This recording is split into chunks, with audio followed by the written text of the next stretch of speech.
selalu mencoba menghampiri kita. Namun, tak selalu dari kita siap menghadapinya.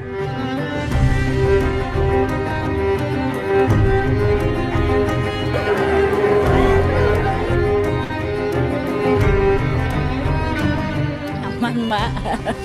Ini kan ruangannya nggak bagus, ya kan? Banyak anak kecil, banyak debu, kotor. Keadaan memburuk sekali. Semua rumah hancur, barang-barang juga habis. Sanggupkah mereka pulih dan berdamai dengan keadaan?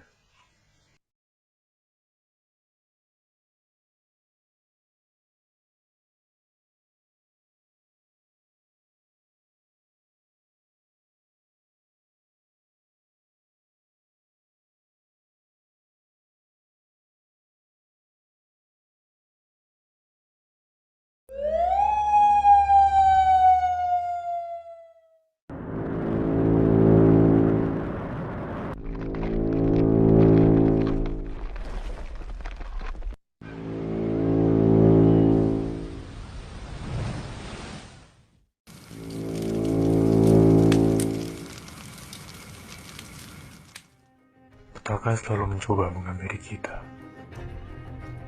Namun, tak selalu dari kita siap menghadapinya.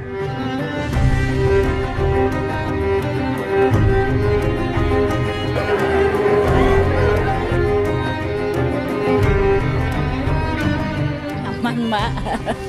Ini kan ruangannya nggak bagus, ya kan? Banyak anak kecil, banyak debu, kotor. Keadaan memburuk sekali.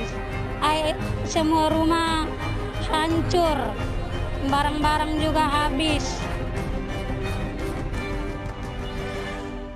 Sanggupkah mereka pulih dan berdamai dengan keadaan?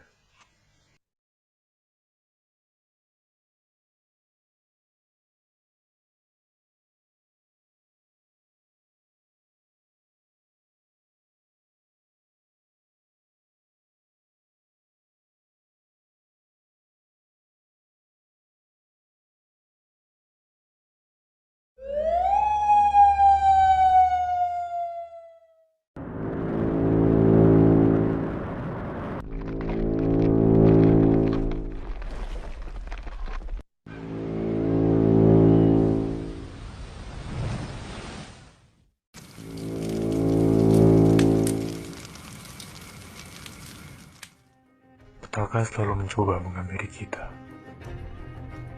Namun, tak selalu dari kita siap menghadapinya.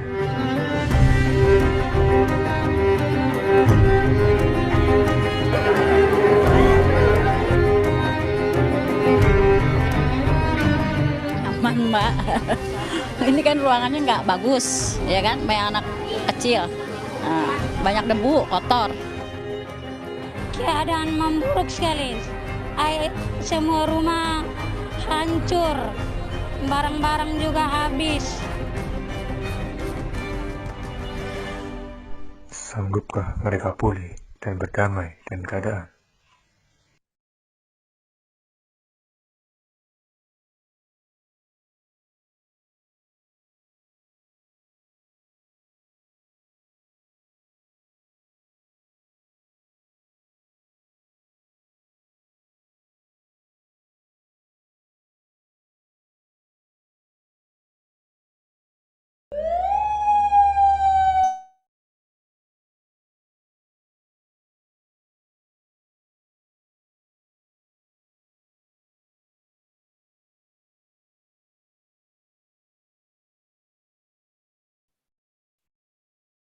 Selamat pagi Pak Solihin dan juga Pak Untung.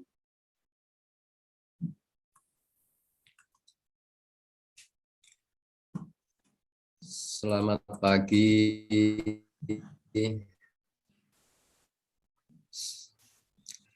Ya.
Petaka selalu mencoba menghampiri kita. Namun, tak selalu dari kita siap menghadapinya.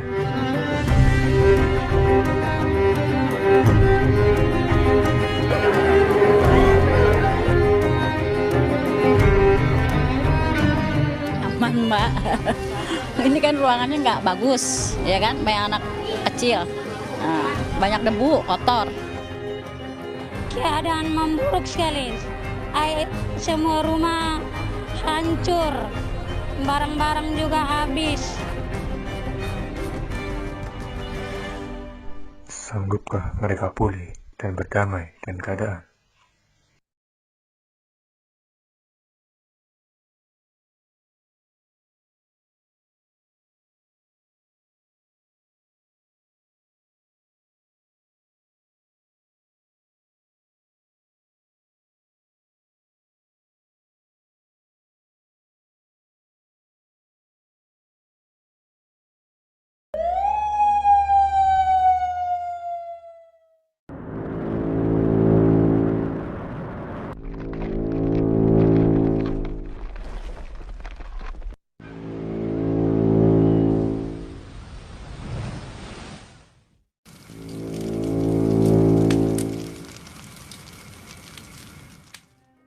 Petaka selalu mencoba menghampiri kita.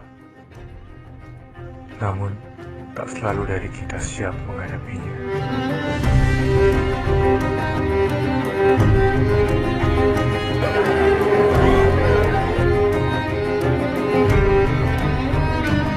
Aman, Mbak. Ini kan ruangannya nggak bagus, ya kan? Banyak anak kecil. Nah, banyak debu, kotor. Keadaan memburuk sekali. Semua rumah hancur, barang-barang juga habis. Sanggupkah mereka pulih dan berdamai dengan keadaan?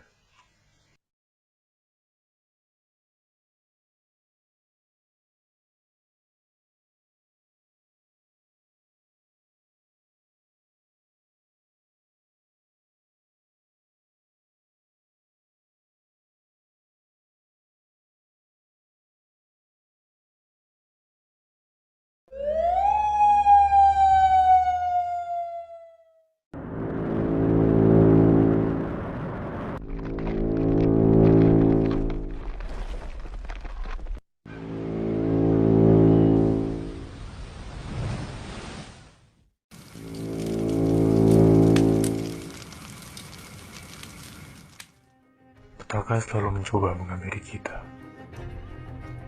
Namun, tak selalu dari kita siap menghadapinya.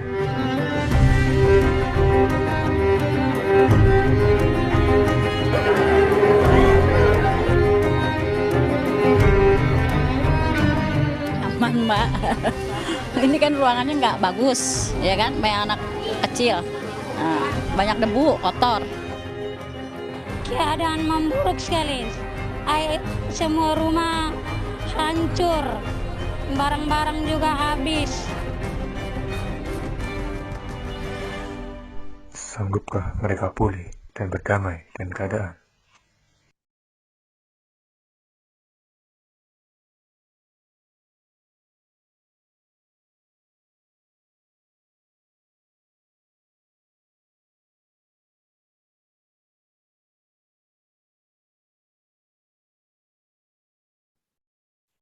Good morning, Dr. Roli, Pak Hakim, and also Dr. Lee, and also Dr. PC. And Good morning. morning. Good morning, all. Yeah.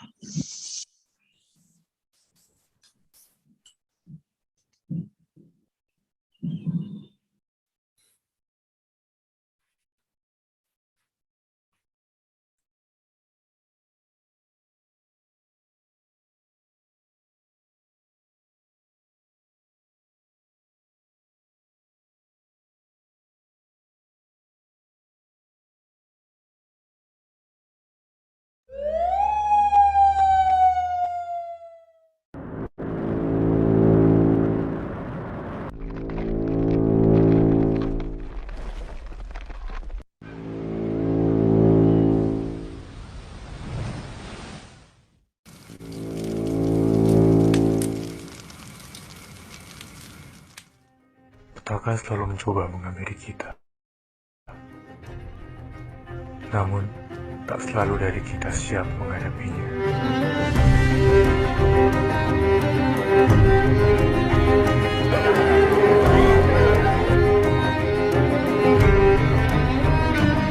Aman, Mbak. Ini kan ruangannya nggak bagus, ya kan? Banyak anak kecil, banyak debu, kotor. Keadaan memburuk sekali. Semua rumah hancur, barang-barang juga habis. Sanggupkah mereka pulih dan berdamai dengan keadaan?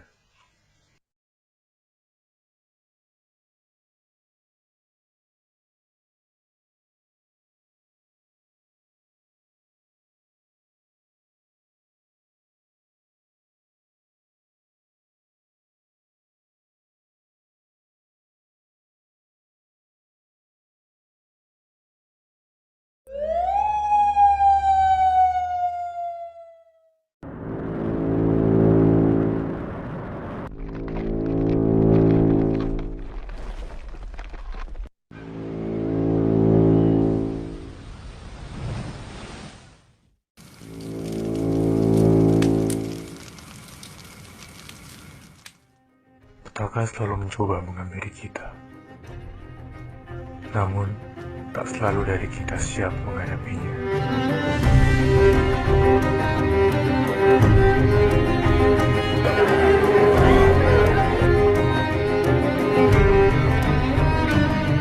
Aman, Mbak. Ini kan ruangannya nggak bagus, ya kan? Banyak anak kecil, banyak debu, kotor. Keadaan memburuk sekali. Semua rumah hancur, barang-barang juga habis. Sanggupkah mereka pulih dan berdamai dengan keadaan?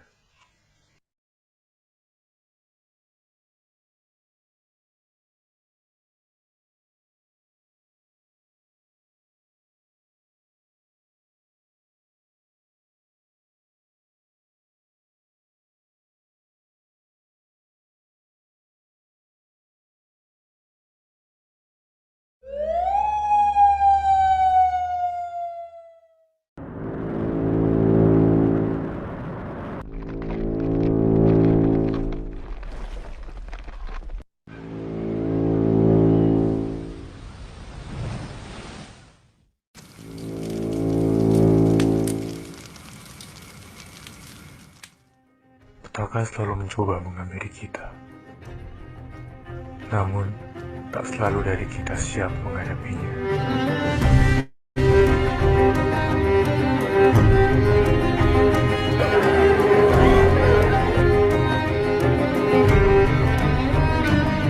Aman, Mbak. Ini kan ruangannya nggak bagus, ya kan? Banyak anak kecil, banyak debu, kotor. Keadaan memburuk sekali.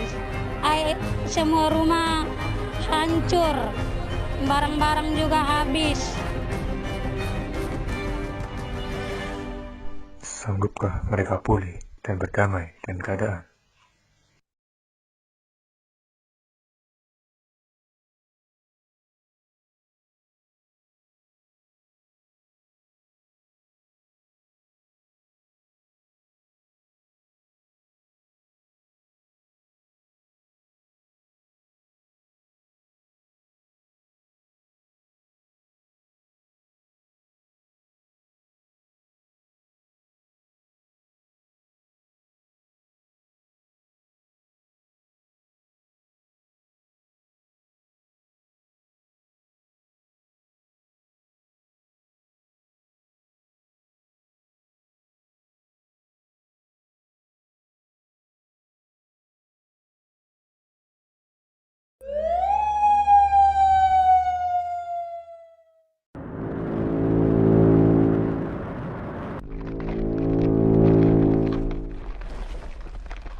Petaka selalu mencoba menghampiri kita. Namun, tak selalu dari kita siap menghadapinya.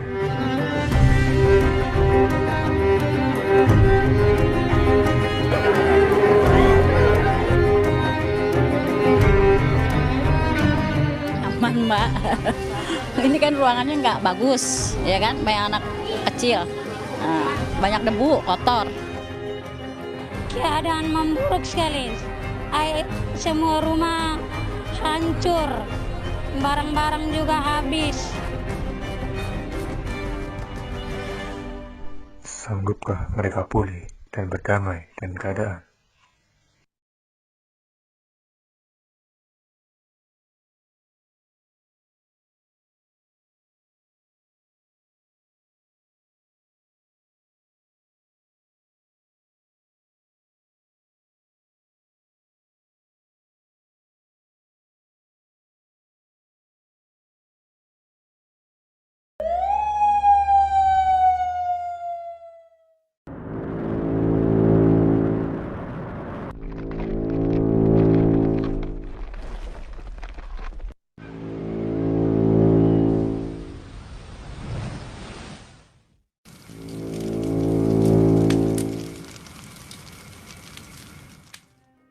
Petaka selalu mencoba menghampiri kita. Namun, tak selalu dari kita siap menghadapinya.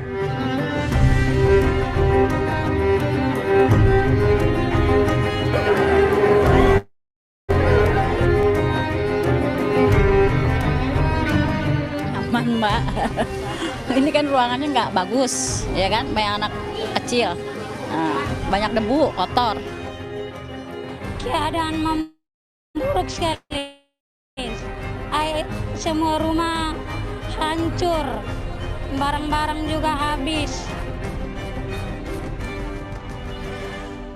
Sanggupkah mereka pulih dan berdamai dengan keadaan?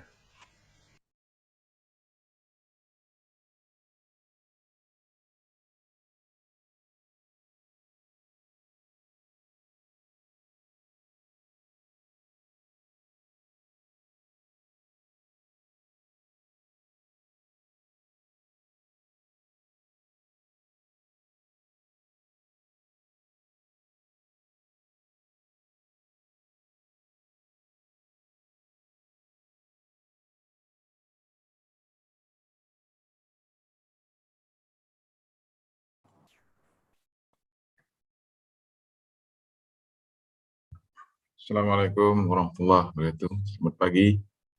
Selamat pagi, Dr. Razali. Prof. Razali. Profesor Razali. Waalaikumsalam. Apa kabar, Pak?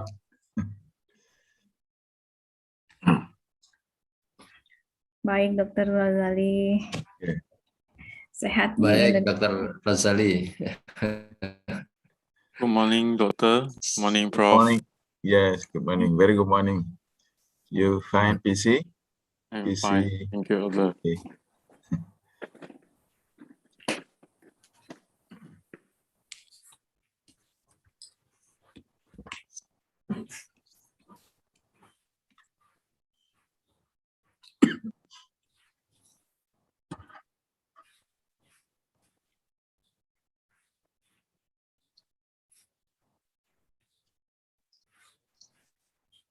Assalamualaikum warahmatullahi wabarakatuh.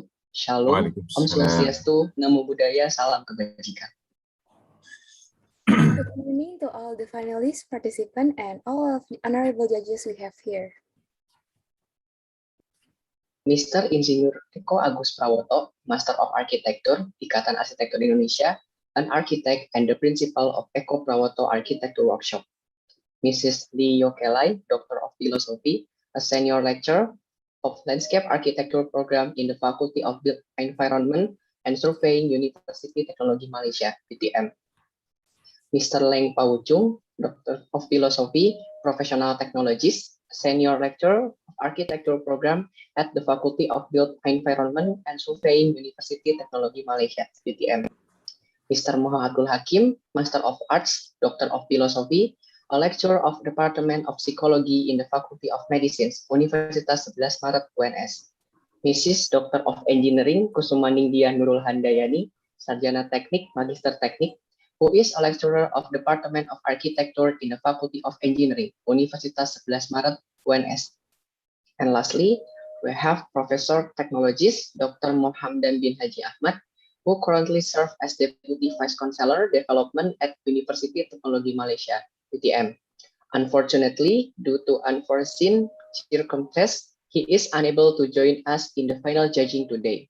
But he will continue to serve as the judge, and his vote will be counted in determining the competition winner.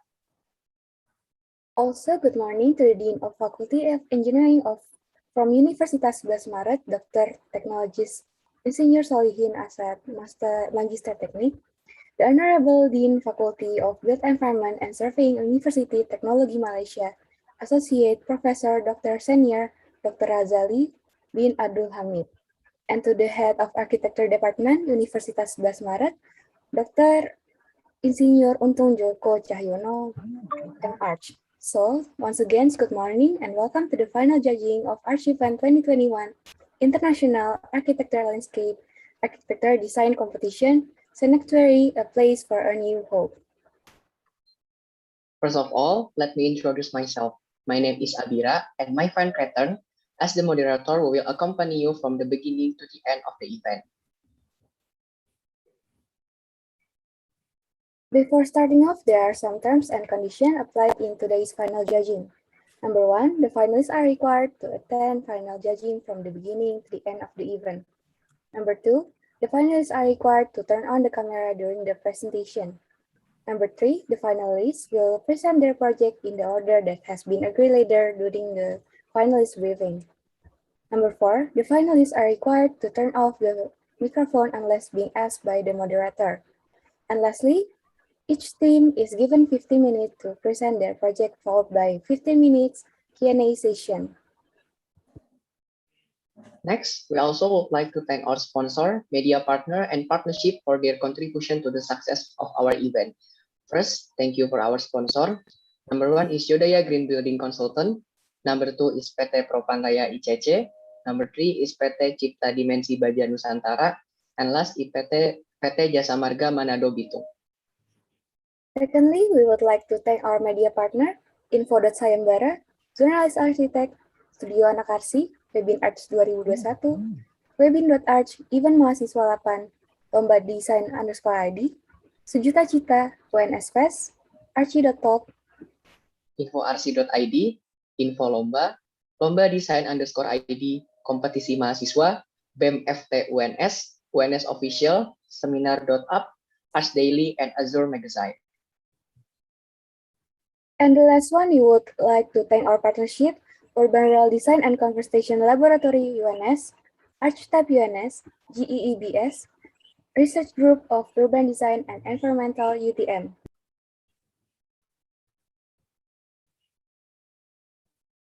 Before we go any further, let me introduce you to Archevent 2021. Archevent is an annual event of the Architecture Department, Universitas 11 Maret Surakarta, or known as UNS. Archevent 2021 consists of several series of events, ranging from seminars and architecture design competition. This time, Archevent 2021 raised the issue of natural disasters that have a direct impact on mental health. Healing architecture can contribute psychologically to help users through the resilience process. And next, let me tell you a little bit about this year's architecture design competition background. Survivors of post-disaster frequently undergo a profound sense of trauma. The loss of relatives, property damage, and the loss of life purpose can result in the despair, a sense of helplessness, and a physiological imbalance of the survivor mental state. There is a strong interrelationship between space and humans' mental health. Architecture contributes in providing a responsive environment to the trauma recovery process through healing architecture. As a concept, the space manipulation of healing architecture can act as a catalyst for creating a healing environment which influences both physical and psychological behavior while taking physiological aspect to consideration to aid the survivor's recovery. This competition serves 3 purposes. The first one is educate and raise awareness about devastating effect of natural disaster on individuals. The second one is understand that architecture can be used in various aspects, such as psychology to create resilience toward the survivors of natural disaster in accordance with its environment. And the last is design healing architecture is expected to support the survivors' trauma recovery phase as much as possible. For the following event, we will have an opening speech by Archevent 2021 Project Officer. Budiva Sararadia, we welcome you to the time and place. All right, thank you, Catherine and also Abira. Assalamualaikum warahmatullahi wabarakatuh. Salam sejahtera bagi kita semua. Good morning, ladies and gentlemen.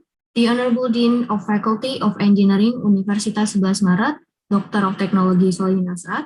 The Honorable Dean Faculty of Built Environment and Surveying, University Technology Malaysia, Associate Professor Senior, Dr. Razali bin Abdul Hamid. The Honorable Head of Architecture Department, Universitas 11 Maret, Dr. Insinyur Untung Joko Cahyono, Magister Architecture. The Honorable Supervisor of Archevent 2021, Dr. M. Kusumaninggyah Nurul Handayani, Dr. Insinyur Muhammad Mukofa, and Dr. Yosafat Winarto.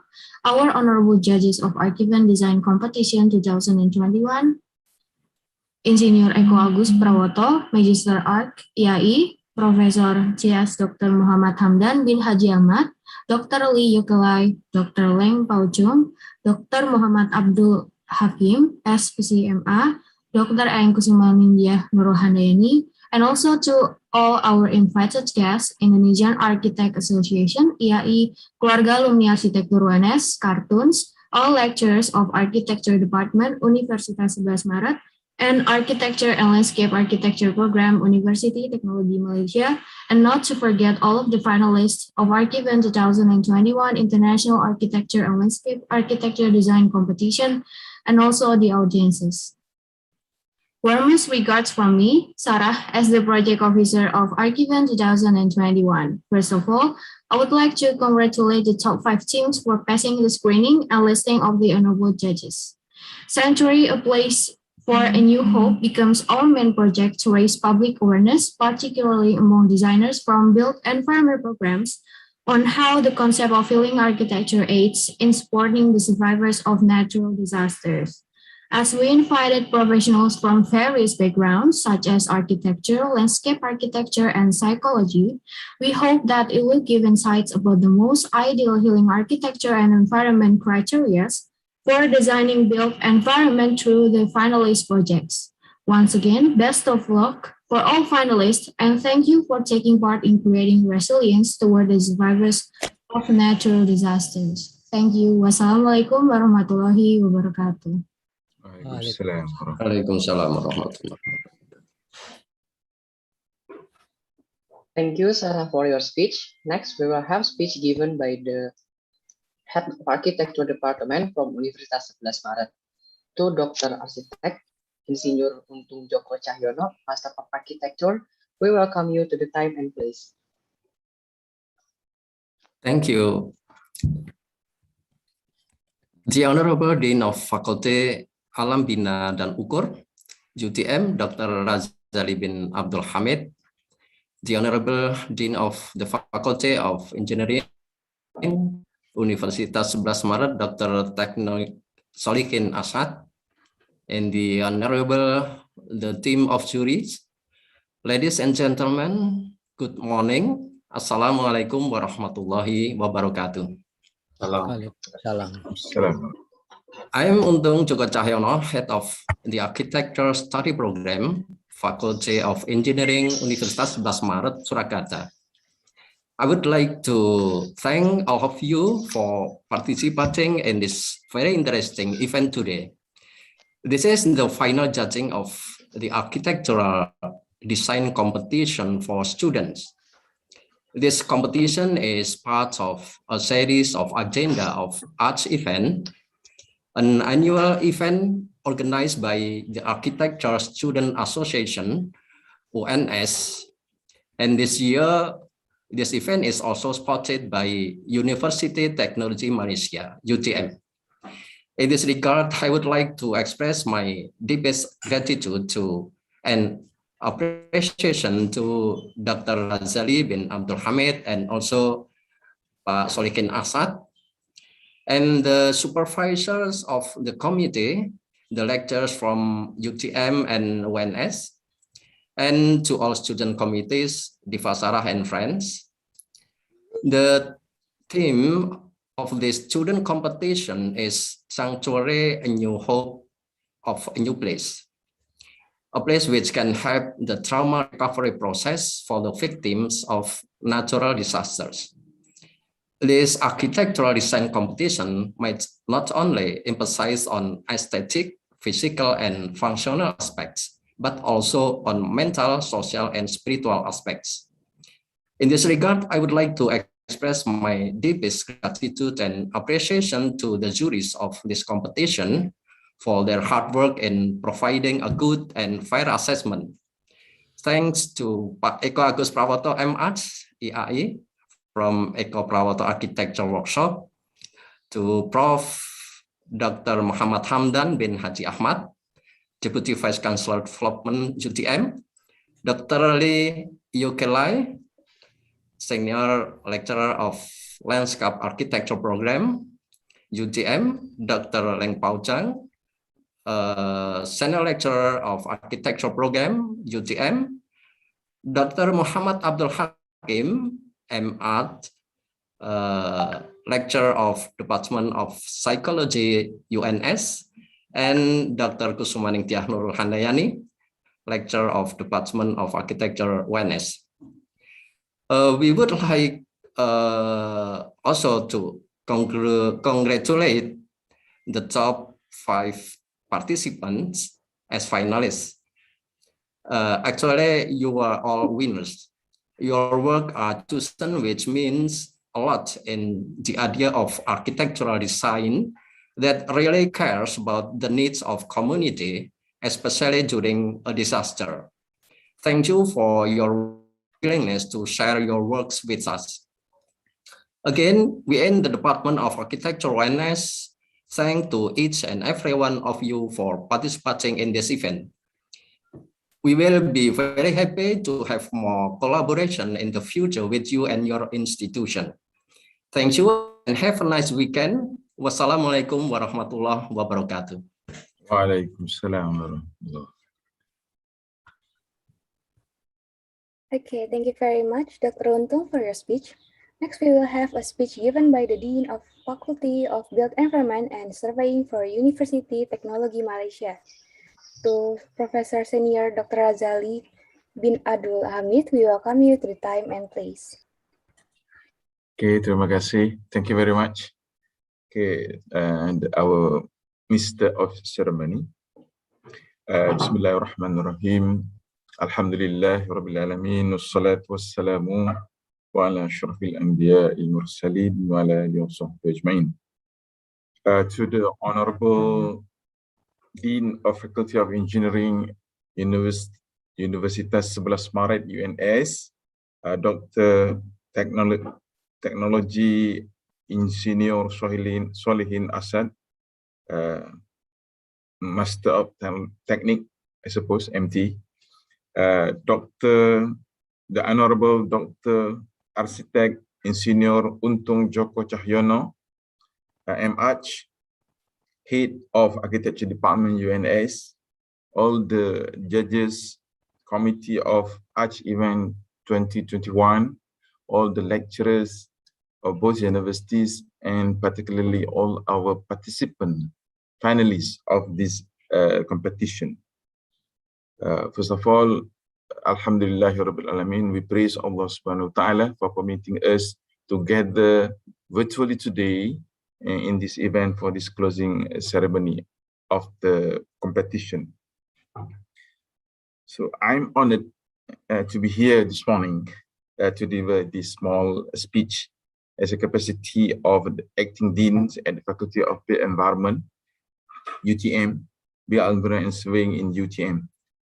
First and foremost, I would like to congratulate and thanks all parties for the initiative and commitment in hosting the Archevent 2021, the rediscovery, especially to our main host, Universitas 11 Maret UNS, and UTM was invited to co-host to this event. I was understood that this Archevent has been a meaningful international design competition and seminars on resilient designs for post-natural disaster recovery. Today, come to the final stage of the judging for the Archevent 2021 design competition. Sanctuary, a place for new hopes. Thank you for all commitments, for your contribution throughout the 7 months to make this events happen successfully. My appreciation is for your commitment and effort to make this workshop and competition successful. Ladies and gentlemen, this joint international competition and seminar provide an excellent opportunity to strengthen UTM and UNS relationship in academic and research collaborations. I hope that this collaboration continues to support both parties. Maybe we are going to have memorandum of understandings between us. Finally, I would like to express my appreciation to everybody, to everyone, and healthy and safe during this pandemic. So with that, I congratulate you again and thank you very much. And wabillahi taufiq wal hidayah. Assalamualaikum warahmatullahi wabarakatuh. Thank you. Waalaikumsalam warahmatullahi wabarakatuh. Thank you, Professor Ghazali, for your speech. And lastly, we will have a speech given by Dean of Faculty of Engineering from Universitas 11 Maret. To Dr. Teknologi Insinyur Solihin Asad, Magister Teknik, we welcome you to the time and place. Okay, thank you. Terima kasih ya. Bismillahirrahmanirrahim. Assalamualaikum warahmatullahi wabarakatuh. Ya. Selamat pagi and very good morning. Ya. Honorable Dean of Faculty of Architecture and Built Environment, so Fakultas Alam Bina, ya, Universiti Teknologi Malaysia, Profesor Rasali bin Abdul Hamid, Honorable Head of Program of Architecture, Dr. Untung Cahyono, ya. All the judges, Professor Hamdan and Dr. Lee from UTM, Bapak Dr. Abdul Hakim, PhD from Department of Psychology, Universitas 11 Maret, Dr. Lee from Architecture of Universitas 11 Maret, and Bapak Eko Agus Prawoto, ya, from Eko Prawoto Architecture Workshop. Head of the committee, Diva Sarah Radia, and all the team, all the participants and committee, and all the guests in this final judging session. My name is Solihin Asad. I'm the Dean of Faculty of Engineering, Universitas 11 Maret. Yeah. Welcome to the final judging session of International Architecture and Landscape Architecture Design Competition, a sanctuary, a place for new hope. This competition is a part of the Archevent 2021, organized by Architecture Student Association of Universitas 11 Maret, supported by Department of Architecture, Universitas 11 Maret, and Faculty of Architecture and Built Environment, Universitas Teknologi Malaysia, Ikatan Arsitektur Indonesia, Indonesia. Yeah. First, as a dean, I would like to extend my appreciation to the committee, to Diva Sarah and Kiru, yeah, for this excellent event, yeah, Archevent 2021, with a series of webinar and also the student competition. Yeah. Frankly, I was so impressed with the themes, yeah, of the series of webinar and also the competition. Yeah. Namely, a sequence of resilience for healing through architecture and psychology, unravel the inner soul of the space. And today, this competition, we have the theme, a sanctuary, a place for new hope. I learned a lot from this event. Yeah, I follow this event. I think so this is for the third time that I joined this program for the architecture Archevent 2021. We know that architecture is not solely a technical matter, but also the other matters. It is a mosaic from the subject and knowledge, let's say engineering, design, environment, culture, economic, politics, social, psychology, and many more. Yeah. And from those knowledge, we combine each other so that the architect, may maximize their contribution to the society. The source of the knowledge itself are from many. Yeah, let's say some of them come from our tradition, from our local wisdom, from our ancestor.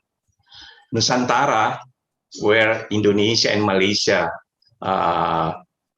is part of them, it's very rich with the culture and also architecture product.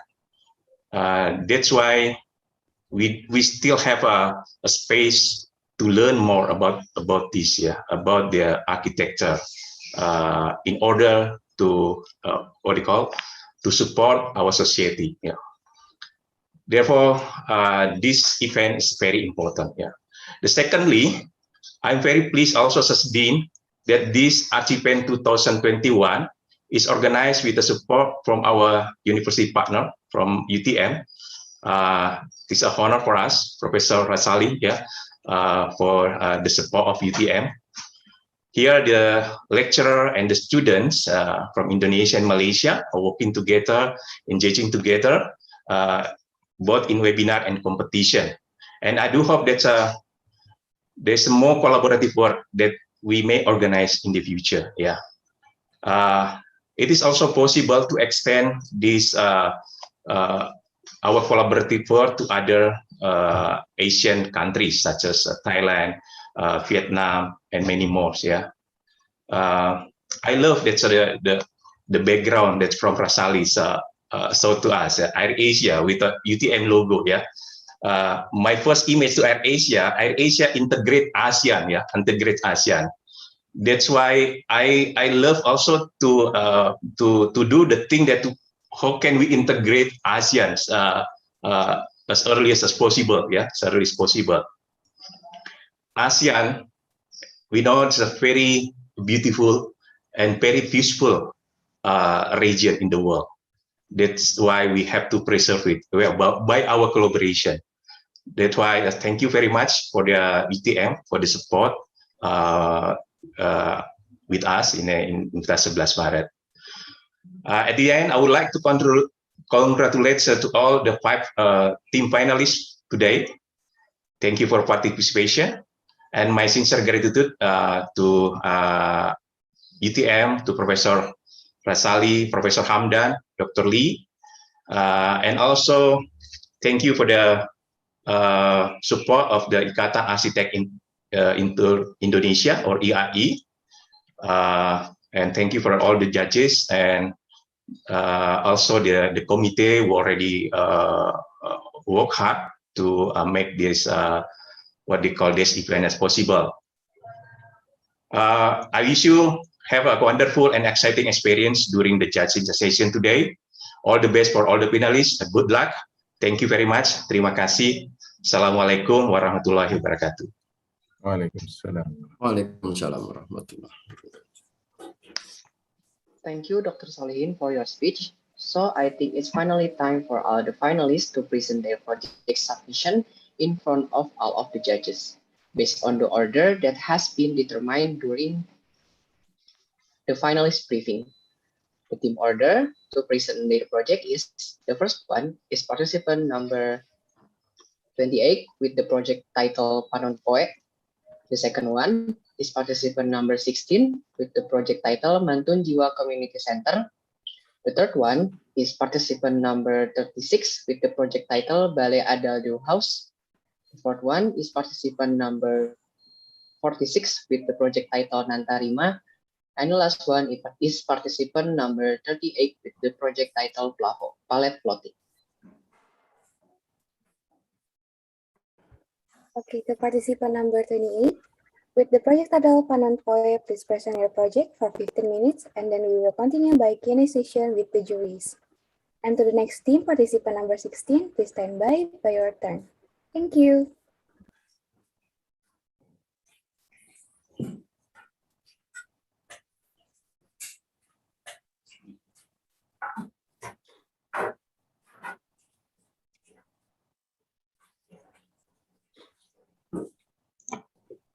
Okay, so good morning, everyone. We are the first team to present our project entitled Panon Poe. And before we discuss any further, here is a video introduction that will help us understand the Panon Poe project.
Yes, so as discussed in the video previously shown, Panon Poe, which in English means sun, is a post-landslide and recovery center which has several stages in accommodating both the needs and development of the landslide victims. Since several years ago, especially in Southeast Asia, landslides have claimed millions of victims and thousands of deaths. This is caused by climatic conditions and illegal building construction. The same thing happened in Cihanjuang village, West Java, on January 9, 2021, where a landslide occurred in an area with terrace contours which claimed many victims and deaths. According to several news in Indonesia, victims of the landslide that occurred in Cihanjuang still have not received any definite assistance in the form of proper housing 7 months after the landslide that took place. This makes us see the potential of an architecture which can change the fate of the victims by choosing the same site as the location of the landslide. At the same site where the landslide occurred, there are several potentials, both tangible potential related to the views and greeneries, as well as other intangibles related to existing human livelihoods, which can develop both the site and the human who will later live in that place. In looking at these issues and potentials, we try to interpret the context into three phases. Where there is a pre-disaster in the form of state contours, as well as some local workers who are related to greeneries, so that they can become potential program in Panon Poe. Disaster is where the residents of the area had to lose their houses damaged by landslides, as well as site conditions that become dangerous to live in. This led to main Panon Poe program, which made emergency shelters the main goal in the review stage. Then there's what's left only, where after everything has happened, The program at Panonpoe must simultaneously both accommodate the revitalization of the site while being center for them to develop, especially in the social and economic fields. In creating a healing center for landslide victims, we divided Panonpoe into 3 stages, which can develop both humans and the site gradually. In the first stage, namely the relief stage, we focus on emergency shelters and socialization program, which become quite important in the initial healing process later. While gradually revitalizing the site with an urban farming program, people can temporarily live in emergency shelters, which can be seen in the following pictures. Now, in this first building, the structure is made as straightforward as possible because it not only considers the cost, but also the processing time so that the building can be completed quickly, and refugees can immediately occupy the shelter temporarily. Contours which are a challenge in constructions are actually used so that later the orientation of the building become a potential in seeing the natural view, which is also a source of income for the victims. On the inside of the building, detachable temporary partitions are an option so that over time, this wide span space can accommodate other functions related to the healing process of the victims.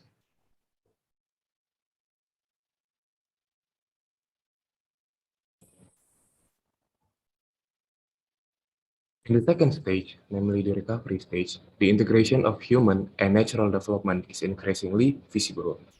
The building, which was previously an emergency shelter, has changed the program into a flexible space, which is the main place for victims to gather, as well as being the economic center of the residents. In an urban farming program that can be used as a storage for their harvest, the victims finally move to a more decent place to live next to each other, whose view orientation was also directly towards the site that was being revitalized while becoming an urban farming field. At the lower end of the site, the main place of contemplation has also been awakened. The building, which consists of indoor and outdoor areas, allows victims and visitors to contemplate by utilizing water and as a medium that produces calm sounds.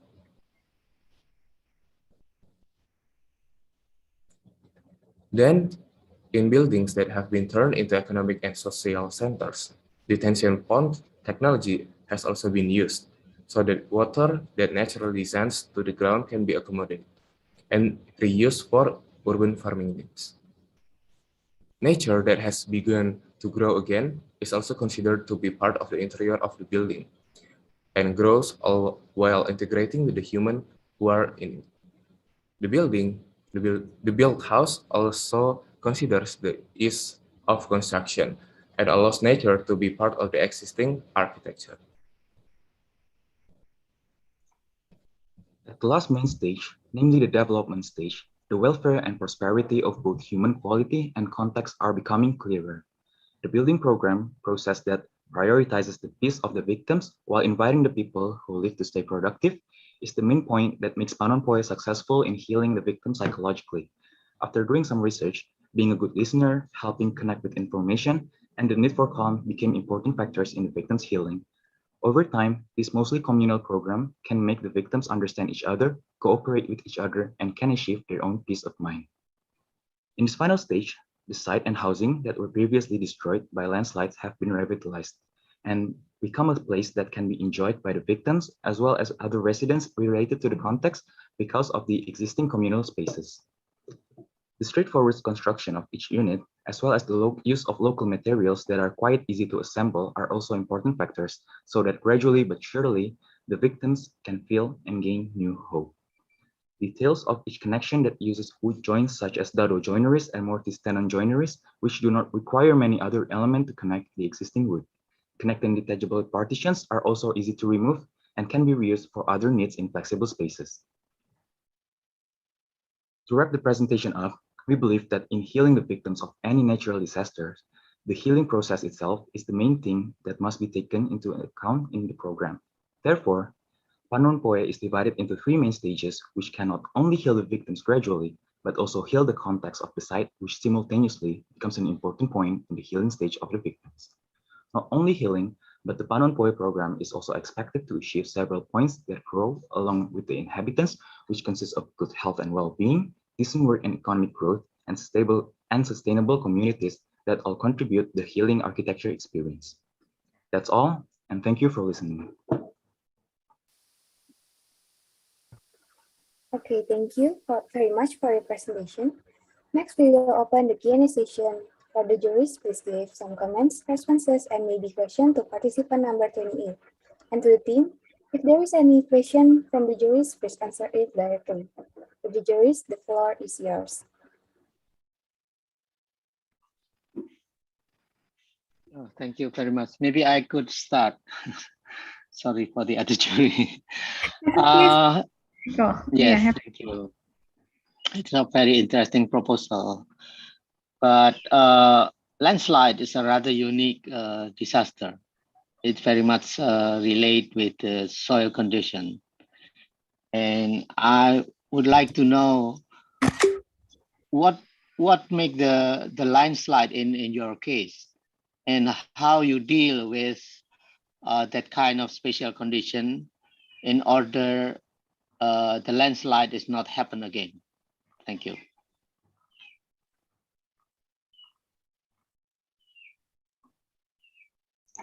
Oh, should we answer the question immediately, or should we collect the questions first?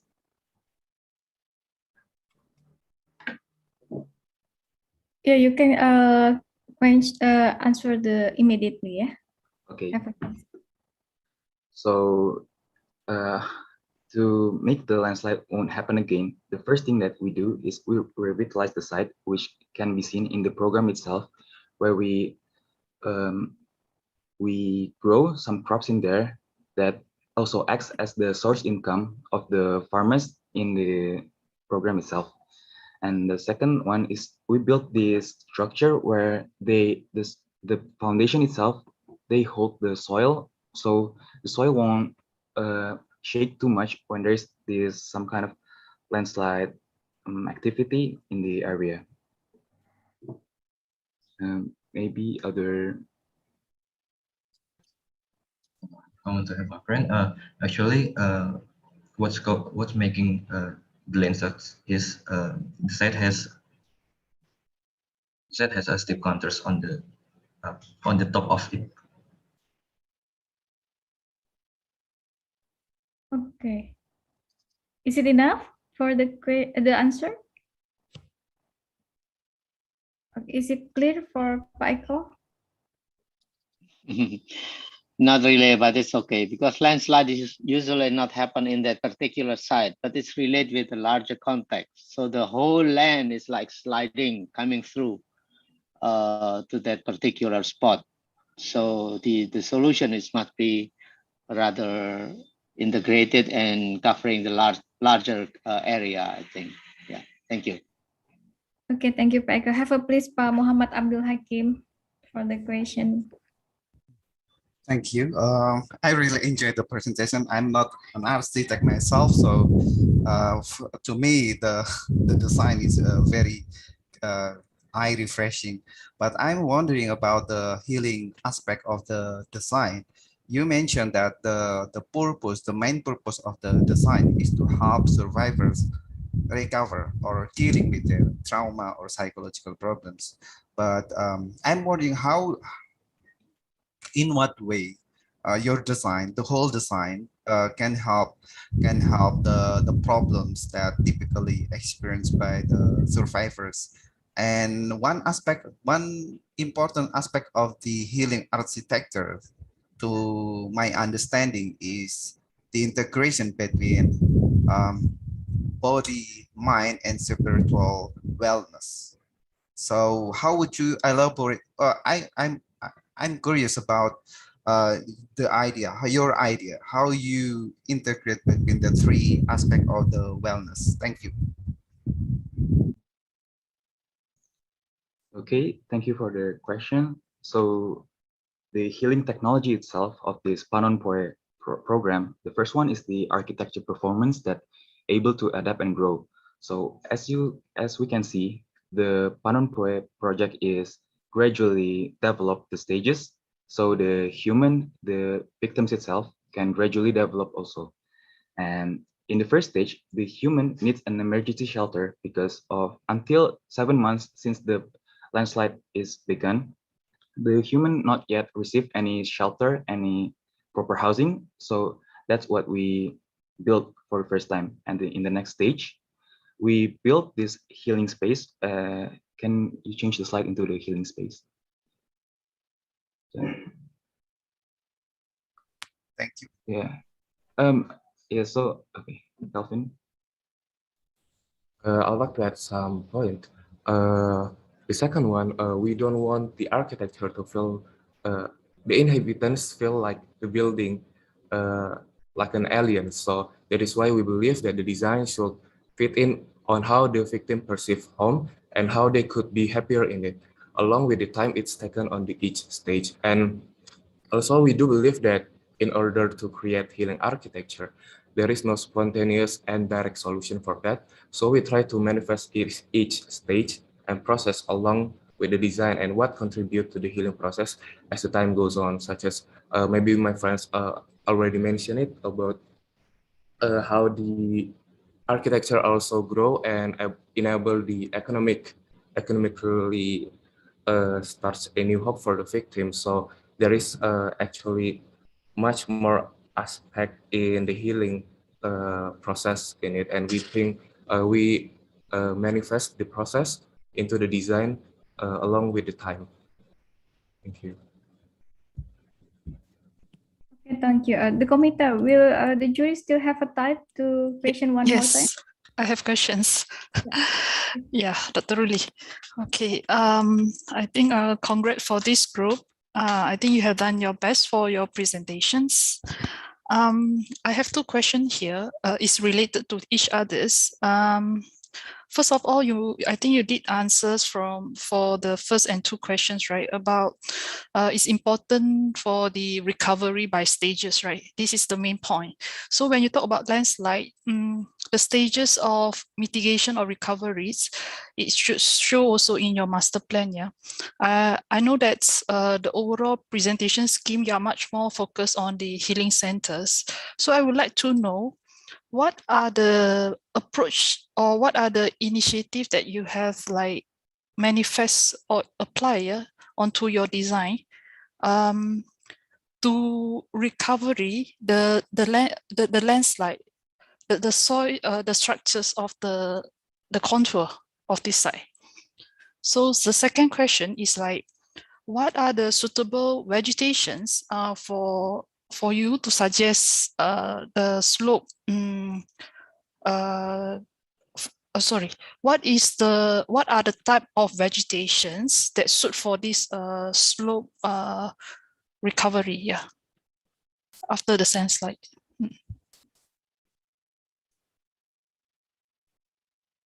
Can you understand my questions? Yes, pretty much. Thank you for the question. Yep. Mrs. Lee. And to answer the first question, so what is the manifestation that we approach on our design is that we approach the humble manifestation where the structure, the straightforward structure and the structure itself acts as the foundation and the column of the building itself, that also acts as a holder for the land, so that it won't be no more kind of extra shakiness on the land, so it will prevent the landslide itself. And for the type of vegetation that we plant on this site is the same as the local product of the land itself. So in Cihanjuang, at this context, at this particular context, there is this livelihoods of the people there, where they are farmers, and so they are farmers, so they sell sell crops and everything. So in this particular context, we tend to grow the crops itself and some tall trees, so the structure, so the land won't happen to landslide again, and the land also acts as the main income for the refugees, for the landslide victims. Thank you.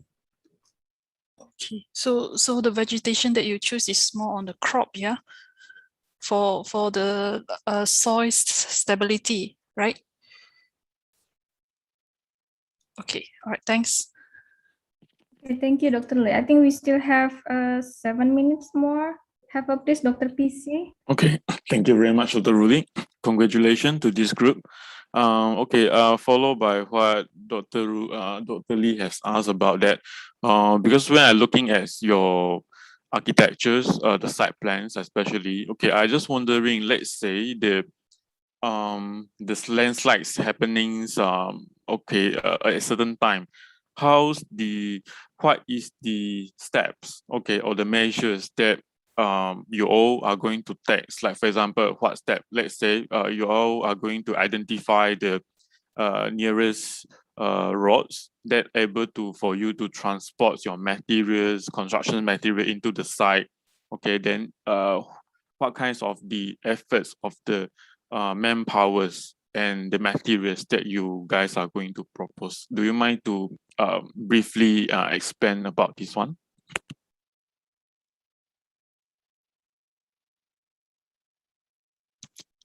Sorry, can you get my questions? Yes, pretty much, sir. Thank you. All right. Okay, thank you. So for the construction itself, if the landslide occurred to happen again, there is this parking area which also acts as the communal area. So from the previous context where our Panonpoi is not yet constructed, this parking area is not the area where the landslide happened. It is between the 2 and the 4 area, which is now is an emergency building or market, as well as the leisure area. So the first step to where the if the landslide will happen again, the residents can easily access the parking area so that they will mainly safe.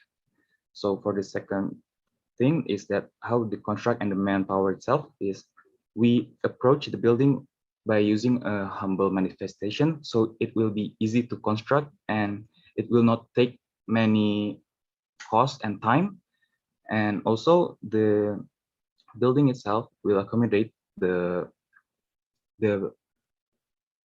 victim itself so that they can live in the house that they're made with the help of the people that is the expert on the wood joineries. Like that. Okay, may I know what kind of the materials that you might get? Is it have to get from the factories, or you can just cut down from the nearby areas or anywhere, or any alternative? Okay, if we can't find a specific materials, yeah. So we use these materials called can you please go to the next slide, Diana? Okay, so we use this sonocling material in Indonesia that we can also call this rosewood, where it is easily can be found in this West Java context itself. So people can find this material quite local and they can just cut it down, just like you said, or they can find it from the factory itself. So it can be prefabricated, so it will be easier for them to construct on the site. Okay, does it means like the materials that you can easily get from any hardware shops or factory, or it has to be like order? Because when a disaster happens, we cannot say, okay, we will wait first, you wait 5 days, then after that the materials coming in, because people need to utilize, right? So what kinds of the alternative that you would like to provide if we can't find this rosewood, this sonocling? Yeah. Actually, any other wood is, as long as it's strong, like woolen wood or any particular local wood, can be used for the construction of the Panonpoi, because the wood joineries is kind of similar from each other. So as long as it's strong and using the quiet right joineries, the construction itself can be easy and don't take quite a lot of time, and the refugees and victims will also can live in the emergency shelter for quite a time. Can I use bamboo if I can easily get the bamboos the prototypes that I wish to copy for the other landslide site in the future for other places? Is it possible? It is probably or the possible. is different. Yeah. It is probably possible, but we not yet and now analyze of the bamboo itself, but it can be the plus point. So thank you for the advice, sir. All right. Thank you very much. Thank you very much. Okay, we'll put it back to the committee because the time is up, yeah. Thank you very much. Good job for the finalists AE 21028. Congratulations. Okay, thank you very much for participant number 28. Now we will continue to the next team.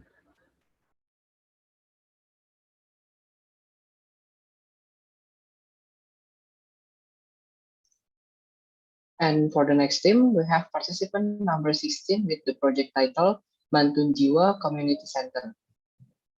Please present your project for 15 minutes, and then we will continue by Q&A session with the juries.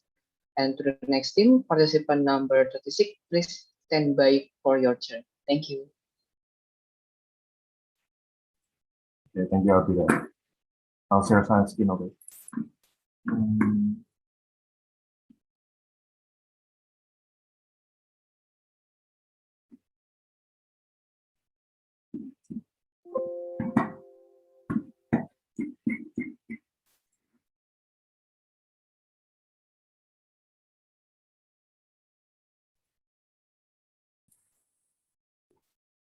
Good morning to all the respected judges, committees, and friends.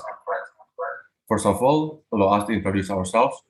My name is Aistan, here with my team, Nadia and Michael. In this short period of time, we want to tell a fictional story about Mantun Jiwa, a community center inspired by the local and its culture. The story begins back in the end of 2010, when we hear the news about the eruption of Mount Merapi, an eruption believed to be the largest since the 1870s. After several weeks of planning, we finally managed to go to Central Java to see the real condition of the survivors by ourselves and become volunteers for several communities.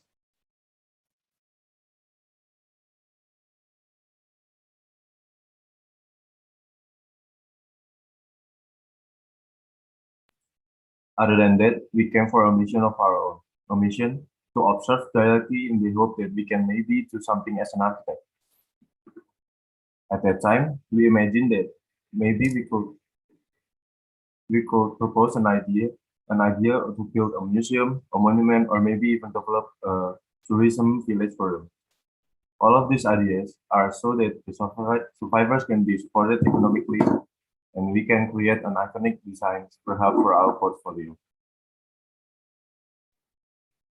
But all of our crazy ideas fell apart the first moment we stepped our foot into this chaotic and catastrophic plan.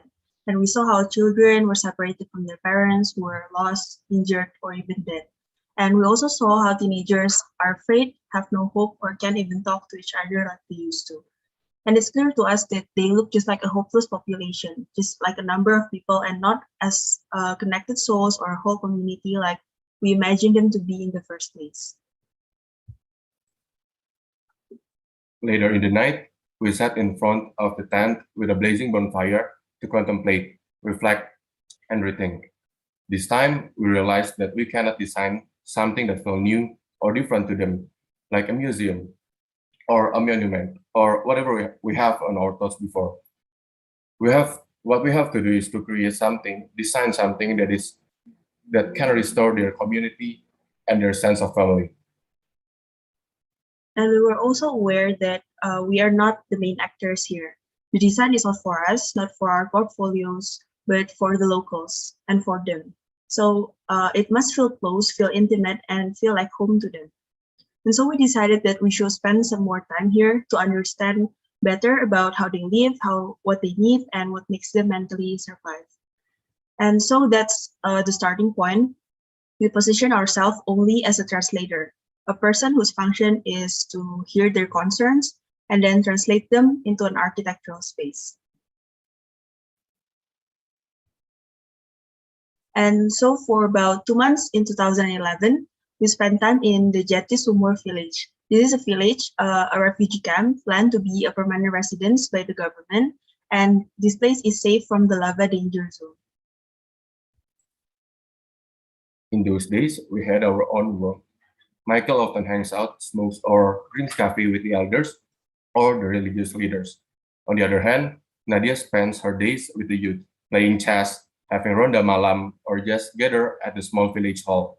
And me, I decided to help the children to learn, gather, and play, or simply say, just being a volunteer teacher. During that period, we also often received an explanations from the government, an explanation about their plans on the permanent residence that they will build right here.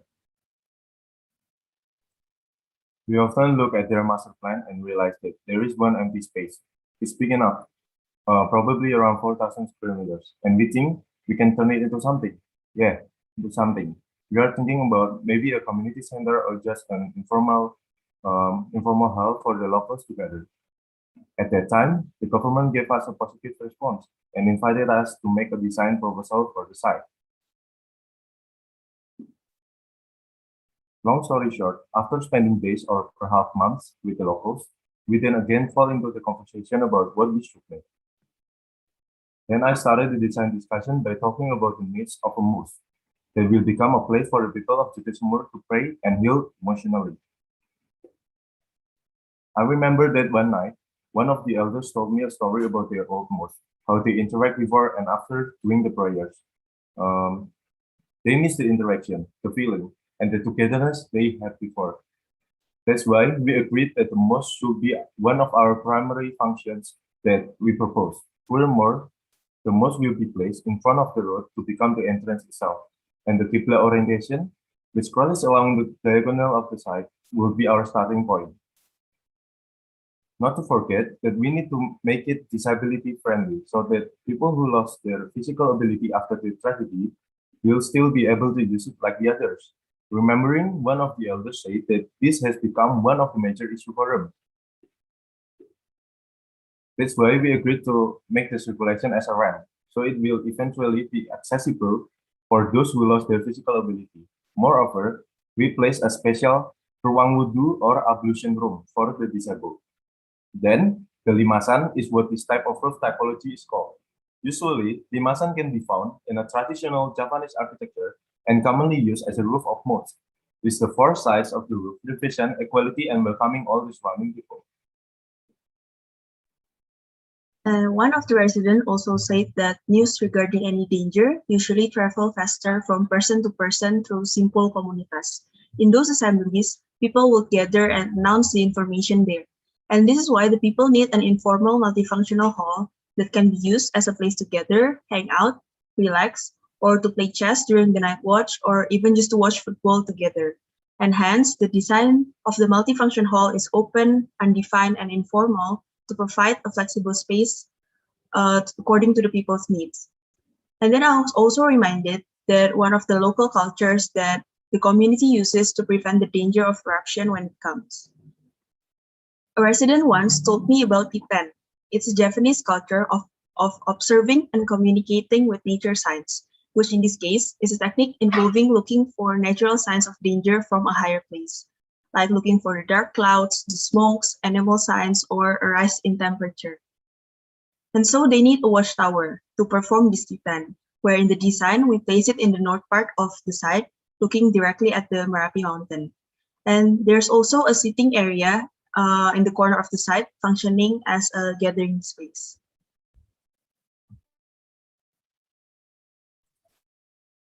Then it's my turn to give my opinion. I paused and then imagined a space where children can feel safe to read a book or study or even just hang out and play. So I thought of making a nature school or sekolah alam. That's how they say it. This idea came from my friend when I was there, a non-permanent teacher who told me about his experience while teaching in another village before. He told me that the villagers don't care about formal education just because they think that it is useless. For example, why do they have to study trigonometry when they are going to be a farmer? He said that the form of education in the village should be the informal education. It's like a personalized curriculum designed only for them, for their culture, freeing them to learn about anything and, if possible, close to nature. Thus, the idea emerged to create sekolah alam that focus on open and interactive space, a cluster consisting of pendopo, The pendopo also functions as open library, and also there's a children toilets and open field to play informally, and last but not least, the semi-open classrooms. All the architectural space that we make are carefully planned not to damage any of the existing vegetation. This configuration will also result in an open communal space in the center of the site, and that can be used as a gathering place for the ceremonies or other activities. We finally put our idea together and created a design that is compatible with the local way of life. Furthermore, we are trying to make this design that is friendly to the proportions of the surrounding residence houses, and this by making the skyline relatively low. And we also try to appreciate the local architecture by using construction and artistic details that are in line with the locals' definition of aesthetics. But after all, we feel that this design is just not enough. We think that even if this design is built, it will not be fully felt to be theirs. This design will be something new, something strange, something like an alien to them. So how can this design be naturally theirs? Then came this idea to create a local fabrication system where we determined that all the construction process should not be done by the volunteers, but by the residents themselves. So in this project, we only act as facilitators, and day by day, they will interact with each other, learn new skills, solve problems together, and as they build this place, day by day, they will eventually be close to each other and have sense of belonging to this place. After almost 6 months, the construction has almost finished. And in this period of time, we also witnessed the dynamics of getting to know each other again and creating sense of belonging to this design. And most importantly, a sense of attachment to each other. Finally, we held a Slamatan, a Javanese culture ceremony to express gratitude to God. And it's time for us to go home and with a relieved heart. Anyway, to close our story, this is a little recommendation of the community center itself, a short video of their happiness, which we hope can be inspirational for all of us.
Last but not least, this is the design that made us realize that every community has its own way of healing.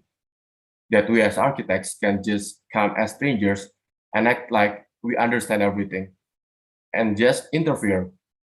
So this is Mantun Jiwa, a community center inspired by the locals, their togetherness, and their culture. And that's the end of our story for today. Thank you for the opportunity, and matur nuwun. Yeah, matur nuwun. Applause for the Mantun Jiwa group.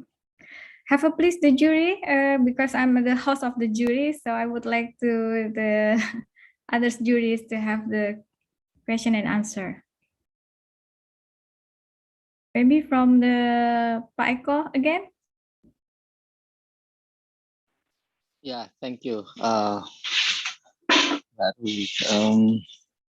It's very interesting proposal. And one of what make it interesting, I think, because you experience the real things. So it is a very much different approach because you know the people, and it's very, very important.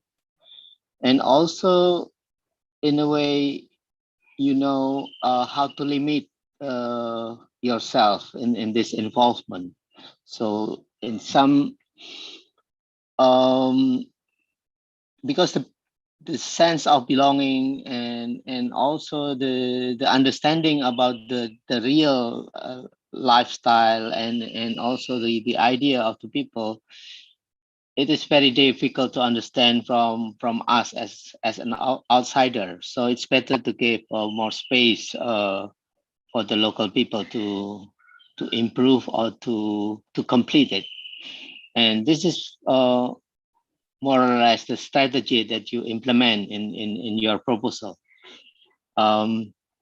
It's very realistic, and I think it's very applicable. And by proposing a kind of open, flexible structure, then it gives more chance for the people to improve it and then to complete it in a degree of flexibility, which is very, very important. And also the fact that it is possible to be done or to be built by the people themselves is part of the healing process, which is very, very important. In other case, in the reconstruction of Merapi, those buildings are built by contractors. Of course, it is faster, but in a way, I feel that something is lacking in that process. Well, then it is very important how you select the site. Is it still in the range of the volcano or eruption, or do you choose something which is safer and will not get impact when the mountain erupted again? Because Mount Merapi is very active, and it's maybe the cycle is around 4 years period. So the choosing of the site is very, very important. Yeah, thank you. Okay, thank you very much, Pak Eko. This is the comment, yeah. Do you need the students to answer, the participant to answer? Comment and then how they select the site. I think maybe that will be my question. Yeah, thank you. Okay, have a place, finalist. Thank you very much, Mr. Eko Prawoto, for the humble opinion. And first of all, about the question, the location is located in outside the danger radius that the government make. They make like a master plan, which village could be used as permanent village, which village just could be used as a temporary one. And this Titisumur village is one of the safe zone. So near the village, there's like a hill which cover the village but from the lava. And I think it's great place because there's surrounding villages also near our site. So this design is not just for the people near in the village, but for surrounding villages. We hope that by making this kind of place, we'll invite many people to come to this village, especially not the tourists, but the local from the surroundings. And I think that's what we learned, like what Mr. Eko Prawoto has said before, that what's important for the disaster survivors is that we can understand them and do not interfere that much. And that's what we learned so much from this experience of design. So thank you for Mr. Eko Prawoto and also for the committee. Okay, thank you very much. So have a place from the outsiders UTM jury. Yes. Yeah, Dr. Lee. I have a questions too, yeah. Okay, thank you for this group. Thank you for your presentations. I think first of all, I would like to say a credit for your group because you show a good process of the stakeholders and the community involvement in building this the community center or the healing centers. So I think a good combinations of how you integrated the spirit of community working together and to build these community centers, yeah, which means that how you integrate the cultures and also in the built environment, yeah, not only architecture design. So I'm interested when talk about the culture of T10, right? When sorry if I'm pronounced No, it's good. wrongly. T10, Yeah. yeah. I'm interested when I found out that when you present this is partly of the culture, yeah, because I see that not only to solve the issues of after the disaster happens for the recovery to build a new home or the community centers for the victims or the communities, but I would like to know further why why in your proposal there are 3 watchtower, yeah, to look at or to observe the Titan, yeah. And how about the orientation that you plan on your proposal, in your proposal? Yeah. Have a please, finalist.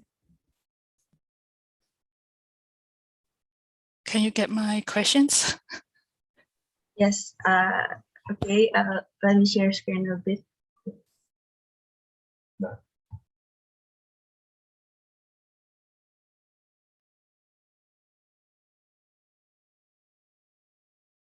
Okay, so actually there's no certain rules or like a certain building to provide T10. It's just it's about looking about the danger signs from a higher place, and it actually can be done through any architecture like a building or a tower like this. But the reason why we put it in the north part of the site is because there's less trees there, so they can actually look directly into the Marapi Mountains peak where the lava is usually is flowing down near the site. And the reason why there's 3 of them is actually there's like no rules or anything. It's just we think that there's gonna be a lot of people that is going to use it. So maybe one it might be not enough because it's quite small. And besides using it for T10, actually this watchtower is also function as a contemplative space. That's one of another goal for this watchtower, where people can actually just be alone or just looking at the view from above. So I think 3 is like an adequate number for the residents of Jatisubur, which is quite a lot. I think that's the answer. Actually, I would like to add something. So the reason why the watchtower located there has been one of the unique part because we watched an interview of the villagers there. So let's say that there's a mountain of the top of Merapi here, and this is the village, and between the top of the mountain and the village, there's a small hill, which they use as their signs. So when the eruption reached the hill right here, it's a sign for them that the eruption is danger for them, and that's the sign for them to run. So this mountain is very active, and not every eruption is a danger one. So that's how we get the idea of making this Titan Tower. Okay, thank you. Is it All right, clear? thank you. Yeah, clear. Okay, have a please, Pak Hakim or Dr. PC would like to give a question, deliver question. Yeah. Just a little question from me. It's very interesting that you guys are really emphasized on the strength of the community to help survivors deal with the trauma or psychological problems. But as you may already know that post-disaster, more than 80% of the survivors can manage to deal with their problems. They can recover naturally. And it is estimated that around 11% of the survivors need some professional or helpers to recover. My question is, how would you accommodate people or survivors that need special assistance to help recover physically or and psychologically?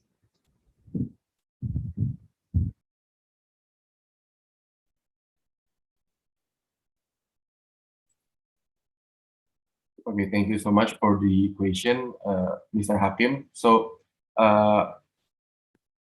when we designed the place, the government has already made the master plan for this Jati Sumur village. And in the master plan, there's this small hall that they use as posyandu.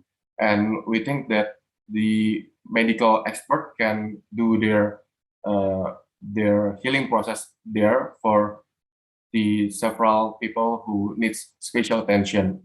And in our design, we think that we are just complement what the government has made. So we just add some spaces that we think that is necessary that hasn't been accommodated by the government.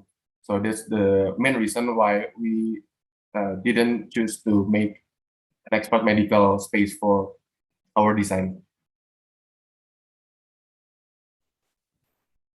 Yeah, can I elaborate a little bit more?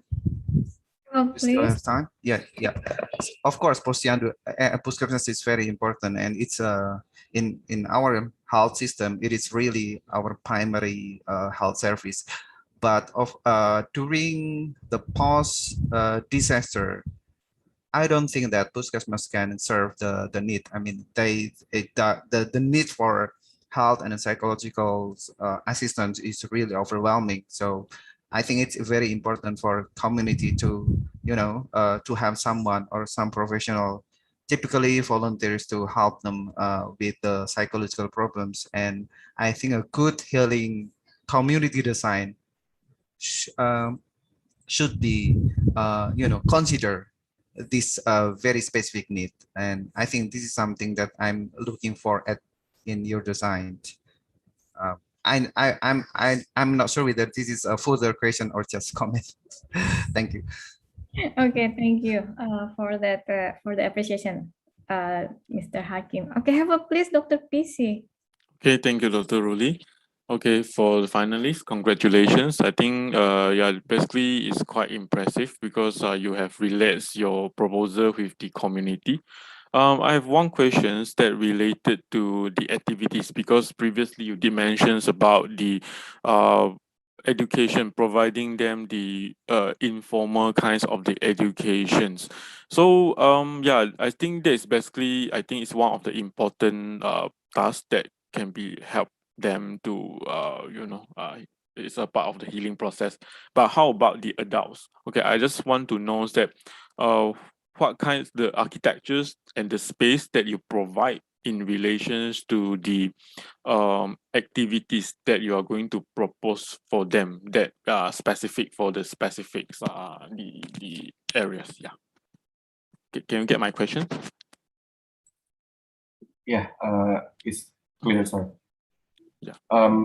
So the function is basically divided into four space. The first one is the mosque for the community, and the second one is the school, like you said before, is for the children, and it's the Titan Tower. It's for all ages, so children can go up there, or maybe the major one can go up there and spend their times there. And for the adults, the main space for them is the multi-purpose hall, where we are inspired by the villagers' culture when they sometimes for example, like in last month we have Thomas Cup, right? The badminton competition, and I see there are several village who help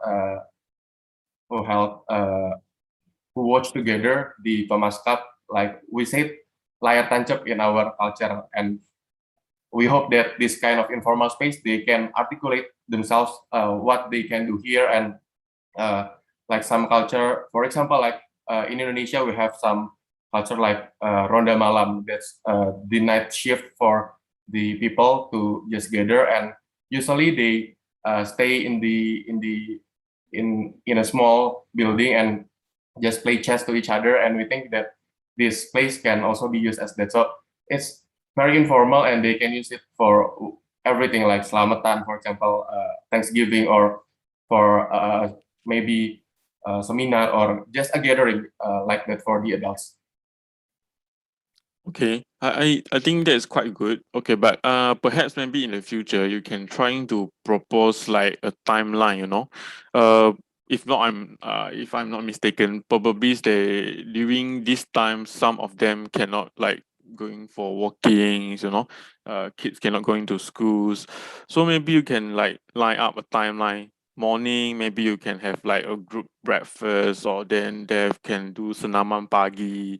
Then after that, they do what and what, you know. So make it like you plan, you design the whole things. Okay, not just architecture itself. So it will look much more realistic. Okay, when you come to this. All right. Yeah, that's my comment. Thank you. Good job. Anyway. I'm sorry to interrupt, but the Q&A session is already end. But is there any other question for participant number 16? Yeah, me. Is it possible? It's possible. Okay. I just heard questions, yeah, for the finalist 016. What is the weakness of this process or this design? Have a please to share with us. What is the weakness of your design? Thank you very much for the question. I think the question from the juries before has show our weakness in design. I mean, for example, like the space for medical experts, and like what the question, the last question actually, we have to think like the exact activity and the timeline for what they do in our design. So I think that's the most important one. But if the question is about our design weakness, then I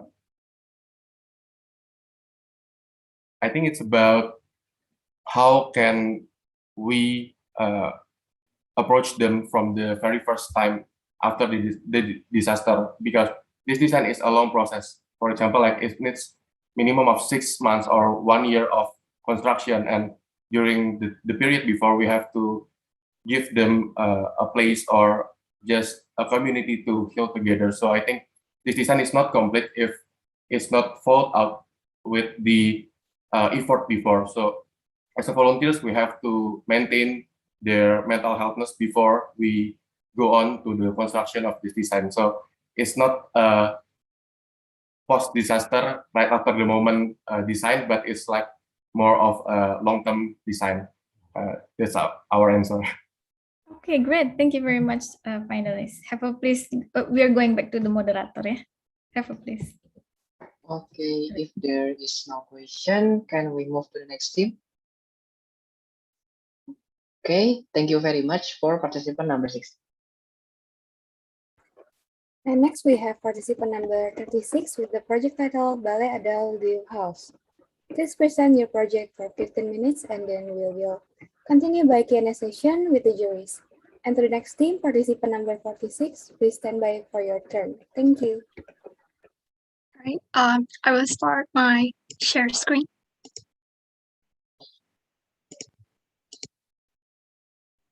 Okay, so we'll start the presentation. So good morning to all the respectable juries and committees for your time. I hope that you all are doing great. So now let's just cut to the chase and begin the presentation. We are coming from participant number 036, and our project is titled Balai Adal.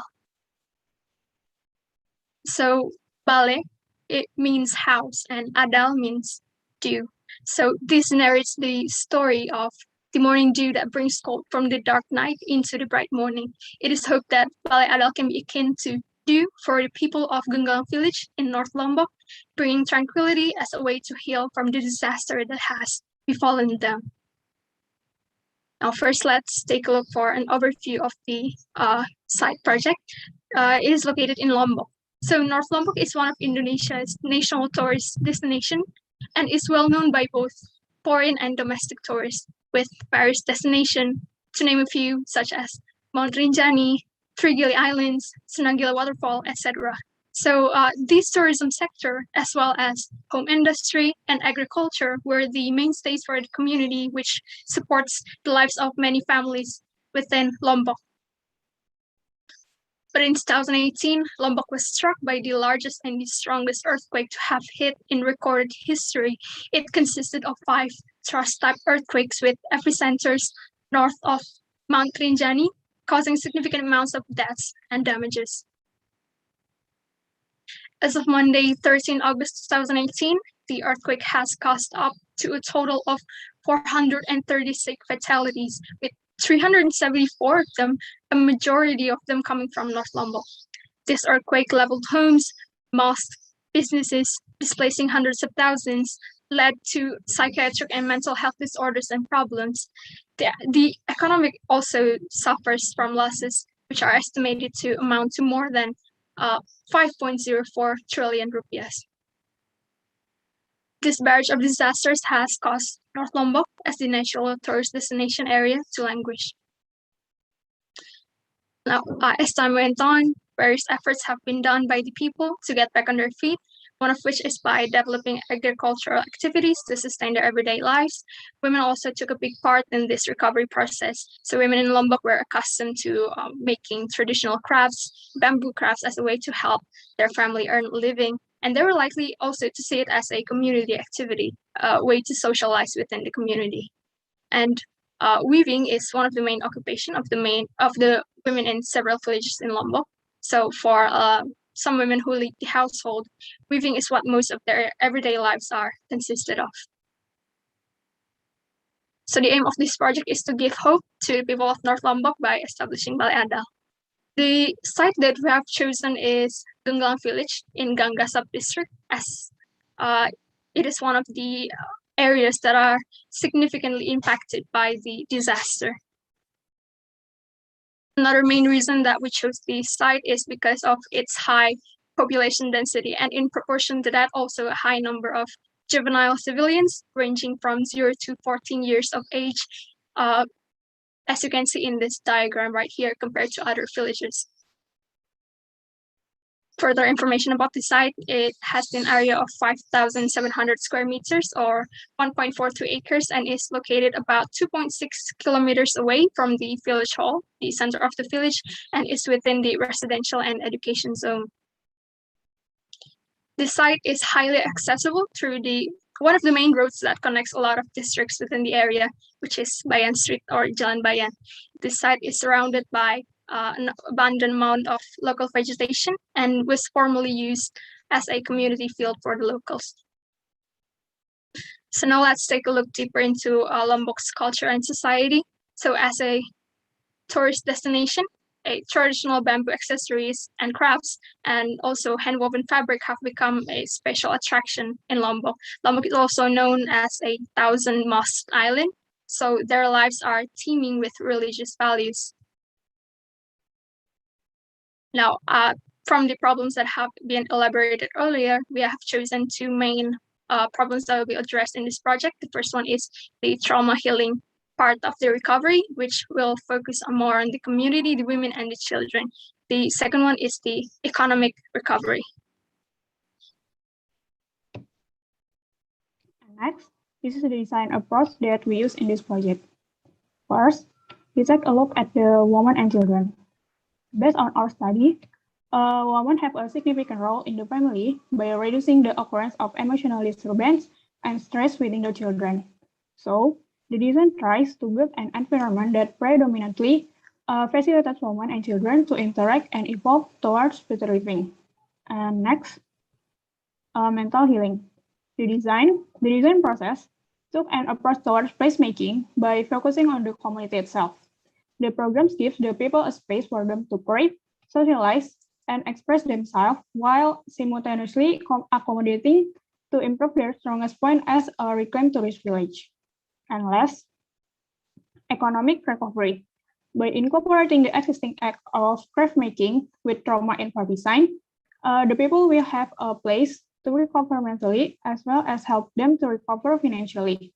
Recover through the development of crafts can also encourage public participation and increase a sense of belonging in the community. Next, we have a core value. Informed by probably 6 human qualities that most people desire for physical and mental health in the place they inhabit, we have arrived at a set of six core values that must be prioritized during the design process. Next, the 6 human qualities are: first, connection and community.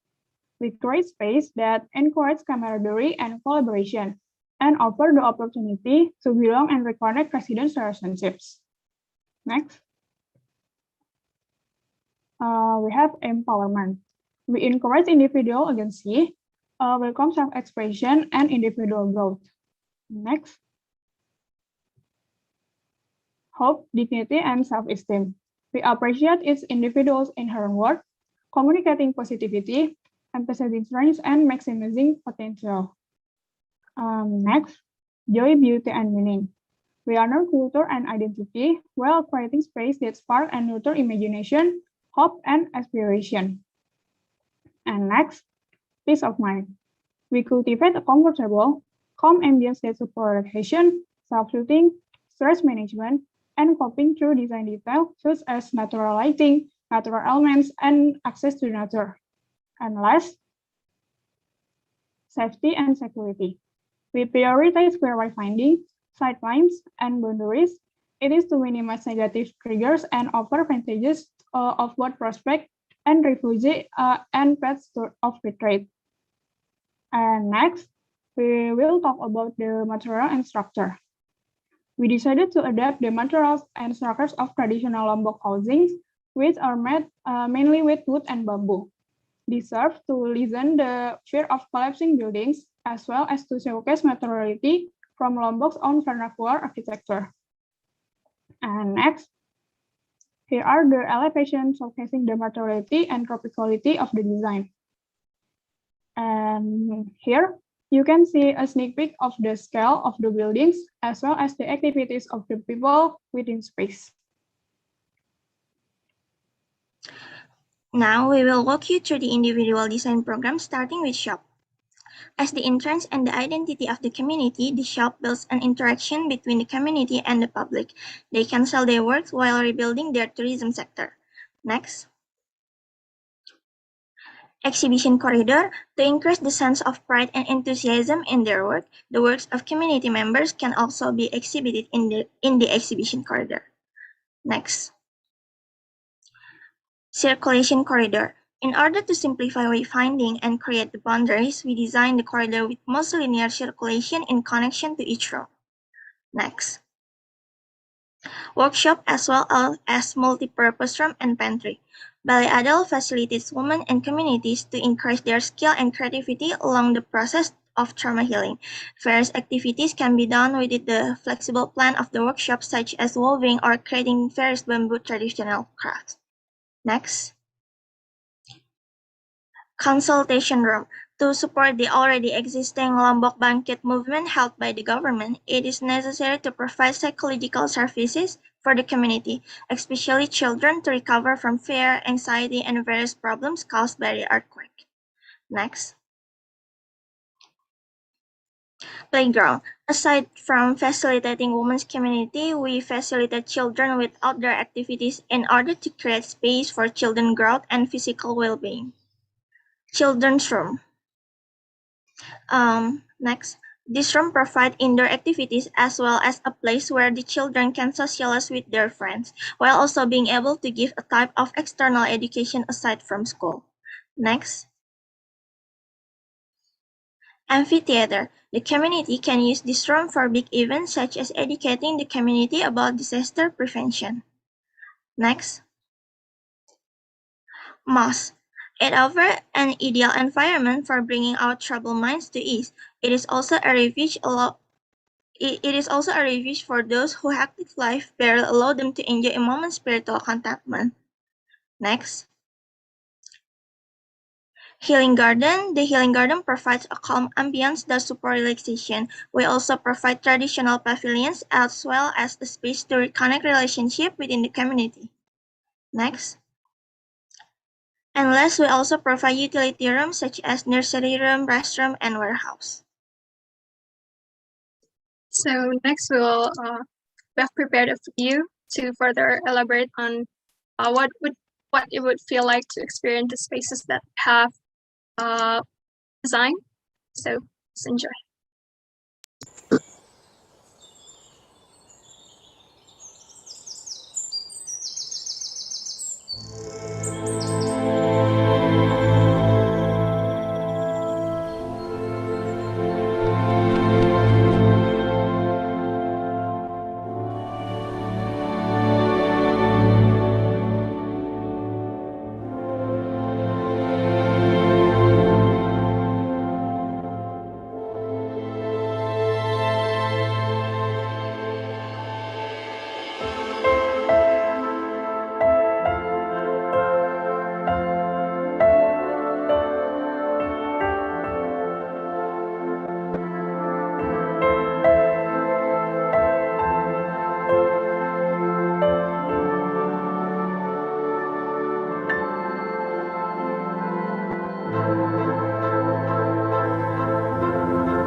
So at the end note, we often still find architects and designers alike fall into the trap of only making spaces but not place.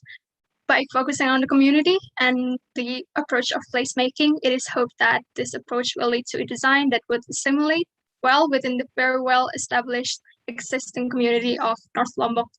And in the end, it will not only heal the individuals, but also the community itself.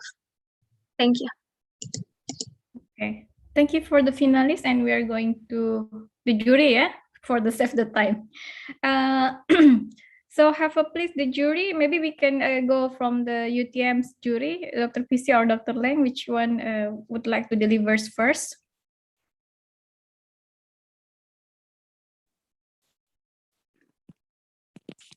Okay, maybe I go first, Dr. Ruli. Okay, thank you very much. Congratulations for group 36, okay, Balai Adil.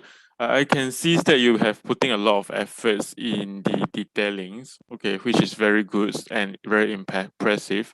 Okay, may I know that, yeah, according to the design, just wondering, is that the design, is that only responsive to the particulars context, okay, and why is it? And if, let's say, the disaster happens in other sites, okay, what kinds of the adaptive details that you can bring forward, which is universal, okay, and can be applied? Yeah, especially in the detailing for the architecture, like construction joint and so forth. Do you mind to expand a little bit on this? Thank you. Maybe I'll try to answer the question. Thank you for the question, Professor. So in our opinion, probably the structure and the architectural structure is made from wood and bamboo. So it is relevant to lessen the fear of collapsing building, as it has told by one of my friends. So because in Indonesia, not all buildings are, even though there's regulation on the construction of the building, there are still some that don't really comply to those rules. And so by using the naturally earthquake-proof construction details, maybe become a universal solution for a more earthquake-prone parts of everyday every other site that is more prone to earthquake. That is my answer. Okay, thank you very much. Because I think that I still respect and I think it's useful. Okay, if we apply the wisdom of the past, because this is still I think that is the much fastest and the most straightforward ways that compared to we wait for technologies come, then it has to be wait for many days when we want to construct these kinds of the building. So in this case, just wondering, have where you adapt or maybe you inspired from? Okay, like for example, like in traditional Malay language, you have tanggam. Okay, or is there any special kinds of the references that you got from that you can try to share with us instead of your joint? Yes. Yeah. There's a certain types of housings in traditional Lombok housings. It has the same design fashion in terms of it's made of wood and bamboo. It's also quite simple in relative to more outlandish modern architecture, and we gain inspiration from those kind of architecture that's essentially already existed in Lombok itself, and also maybe it's not really exactly in Lombok, but there's this one video that I've personally watched and already informed to my teammates about a house, also a bamboo house that's located in Bali. It's called Rumah Intaran House. So what's interesting about the video is the one who narrates it is the builders. Sorry. So the builders, they're really proud of all the design details that comes from those simple joinery, simple forms of architecture. But the beauty really actually lies within the community who supports it, who builds it. And I think the beauty of that of the concept of it comes that the simple actually gives souls of the community to the space themselves is what we brings what we have brought into this project. No, Okay. I kind of liking these ideas. I hope that maybe you in the futures you can trying to think that I know this is response to specific context. So like let's say maybe these kinds of the construction set could be adapted to like let's say Malaysia in the future. So you could propose some kinds of the joint that we can learn from like Lombok, let's say, okay, in order to help and ease the contextual, the conditions, okay, during the disasters to the other space as well. Okay, so that's my suggestion. Thank you very much. Well done. Thank you, Dr. Visi. Maybe we can jump to Pak Eko Prawata. Have a please, Pak Eko. Yeah, thank you, Puruli. That's very impressive design. But the further I observe the detail and also the quality of the architecture that you propose is then some question is like coming up in my mind. Who will use that facilities? Because it's for me it's quite luxurious in a way. Sorry to say that. I feel that the bamboo is very good choice, but the detail is too sophisticated. It's too, and it means that well, it's possible to be built, but at the end it will be very expensive. That's why I'm asking who will use that facilities. And the second, what I would like to know more is the layout. I feel like it's too perfect and it's almost like close to urban type rather than like village type or something. It's too, everything is like symmetrical and too, well, the word that I could find is too perfect. It's not, it doesn't have like any informal quality and not very relaxed. Although you mentioned about the fixed quality that before in your first diagram is you mentioned something about joy. I think that's somehow it reduced the spontaneous quality and the joyfulness of the space, because it's everything is like very regulated and formal. Yeah, thank you. Maybe I will try to answer the first question. So maybe why is it maybe seem a bit outlandish in the entrance, especially in the exhibition corridor? It is meant for it to be like the landmark of the space, because we tried to support the already existing. They have this pride of they want to become a tourist village because of their rich culture. Their culture is essentially like their treasures, right? So from the entrance, we intentionally make it maybe a bit outlandish compared to the other parts of the building. The other parts of the building are a lot more simpler in terms of the architecture. I think that is why we choose a more elaborate design on the entrance as well as the exhibition corridor, because it serves as the face of the space. And also to answer the second question, why it might seem so symmetrical is because we try to adapt one of the 6 core values, which is safety and security, that to essentially minimize to make the circulation more linear, and to minimize negative triggers, and also to make it easier for the people to do wayfinding. Essentially, that's the reason behind the symmetrical corridors. Okay, thank you. So yeah, next, have a please, Dr. Lee. Yes, thank you, Dr. Ruli. Thank you for the presentation for this group. I have the same question like what Pak Eko's asked about the layout. Is look too formal, yeah, when look at the planning. Because when you look at the contextual design is in the context of village, yeah, how the accommodation or how the impose of the idea, the formality in the sense of this layout looks square and then fits into the context of village.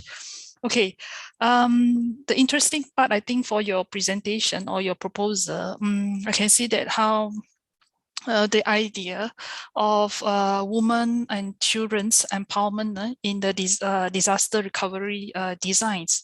So when I do not want to ask about the architectures, I think since the judges already asked of that. Okay, I would like to know most of your construction materials, you use bamboo, right? So when we talk about the sustainable design, yeah, looking at the surrounding of what you have planned, is there any bamboo planting surrounding the center or the village itself? Because I think it's good if when you design a healing garden, a sensories to look at the plant itself, yeah, the choice of plant materials. Beside you choose all the palms, right? Why not bamboo? Yeah, because one of your objective is to achieve economic recovery. If you have your own material, you can provide your own material, so maybe you can save in terms of cost. Yeah. So yeah, why?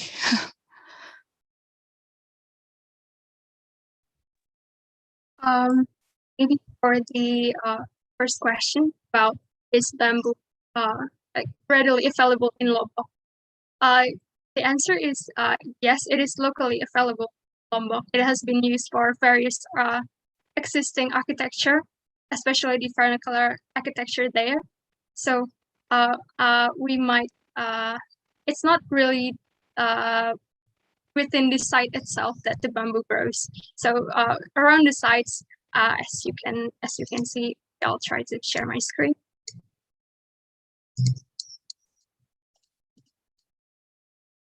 So the site is surrounded by actually palm trees. So the existing vegetation around the site is palm trees instead of bamboo.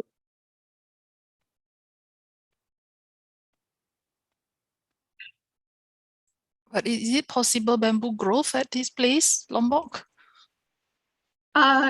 Yes, we are based on our research. It is available in Lombok. It's just that within the site context itself, what is growing there, like right beside the site, is the palm trees.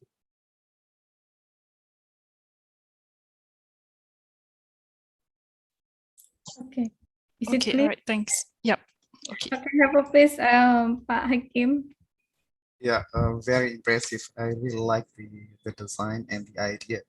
But I have a couple of questions. First of all, you mentioned in the earlier slide that the population of the village reached how many? Hold on. 3,423. These quite big numbers. I'm just thinking of how many people that you consider to use the facilities post disaster, and I really appreciate that you already consider to incorporate specific specific space for psychological consultation and perhaps medical treatment as well. But thinking about the design as a whole, I'm not sure whether that the facilities can serve the whole village populations because of the because it really looks very luxurious. So perhaps you already have certain criteria or profiles of survivors that can use the facilities. Have you considered that? And secondly, if we're thinking of in terms of the time frame post disaster, I'm not sure that the building can be constructed immediately after disaster. So what what kind of time frame that you guys are considering, thinking, and what kind of impact, long-term impact that you want to make with the constructions? Thank you.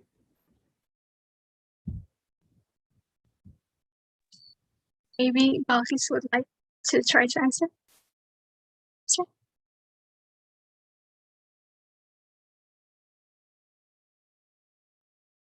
Anybody want to answer? Okay, then I will try to answer. So for the specific criteria, we target the communities that we create a space for those who want to for the craft making, bamboo craft making that is already in Lombok. So for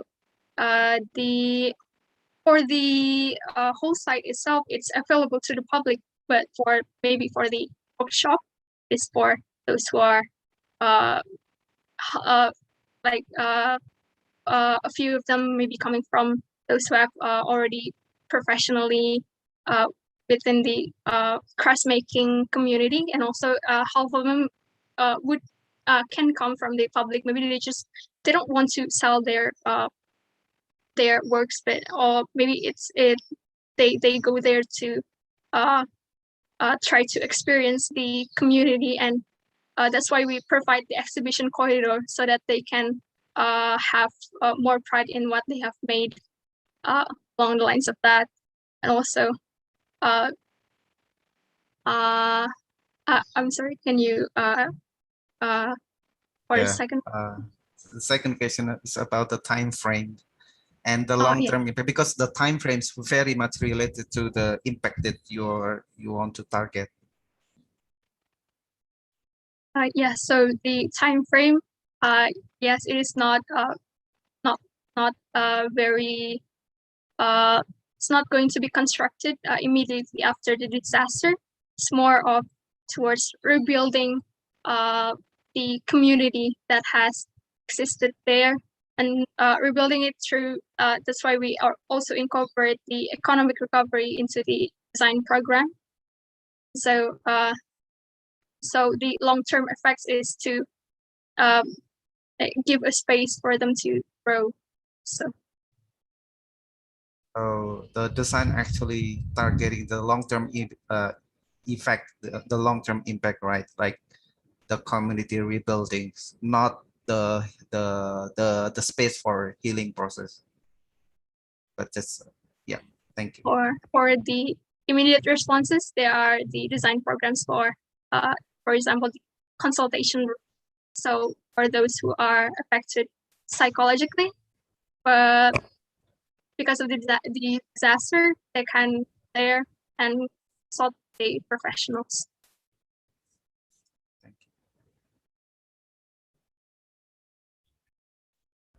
Yeah, back to the Q&A session is already end, so we can move to the next team. Yeah, I'm so sorry because the time is already end. And thank you very much for participant number 36.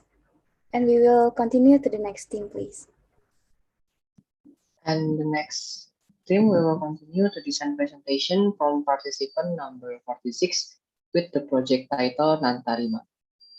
Please present your project for 5 minutes, and then we will continue by Q&A session with the jurors. And to the last team, participant number 38, please stand by for your turn. Thank you. Okay, I will now share the screen.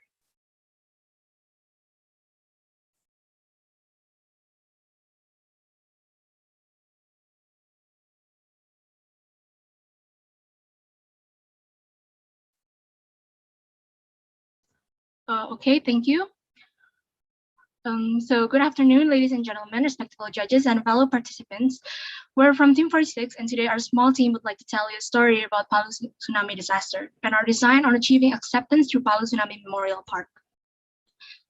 So it all started on a gloomy Friday afternoon in the small city of Palu when suddenly the ground began to shake. On September 28, 2018 at 1 p.m., there was a 6 Richter scale earthquake in the neck of the Minahasa Peninsula. 28 minutes after, another earthquake struck again on the same point, but this time it was a 5 Richter scale earthquake. Then another 5.3 Richter scale earthquake soon followed an hour after the second earthquake.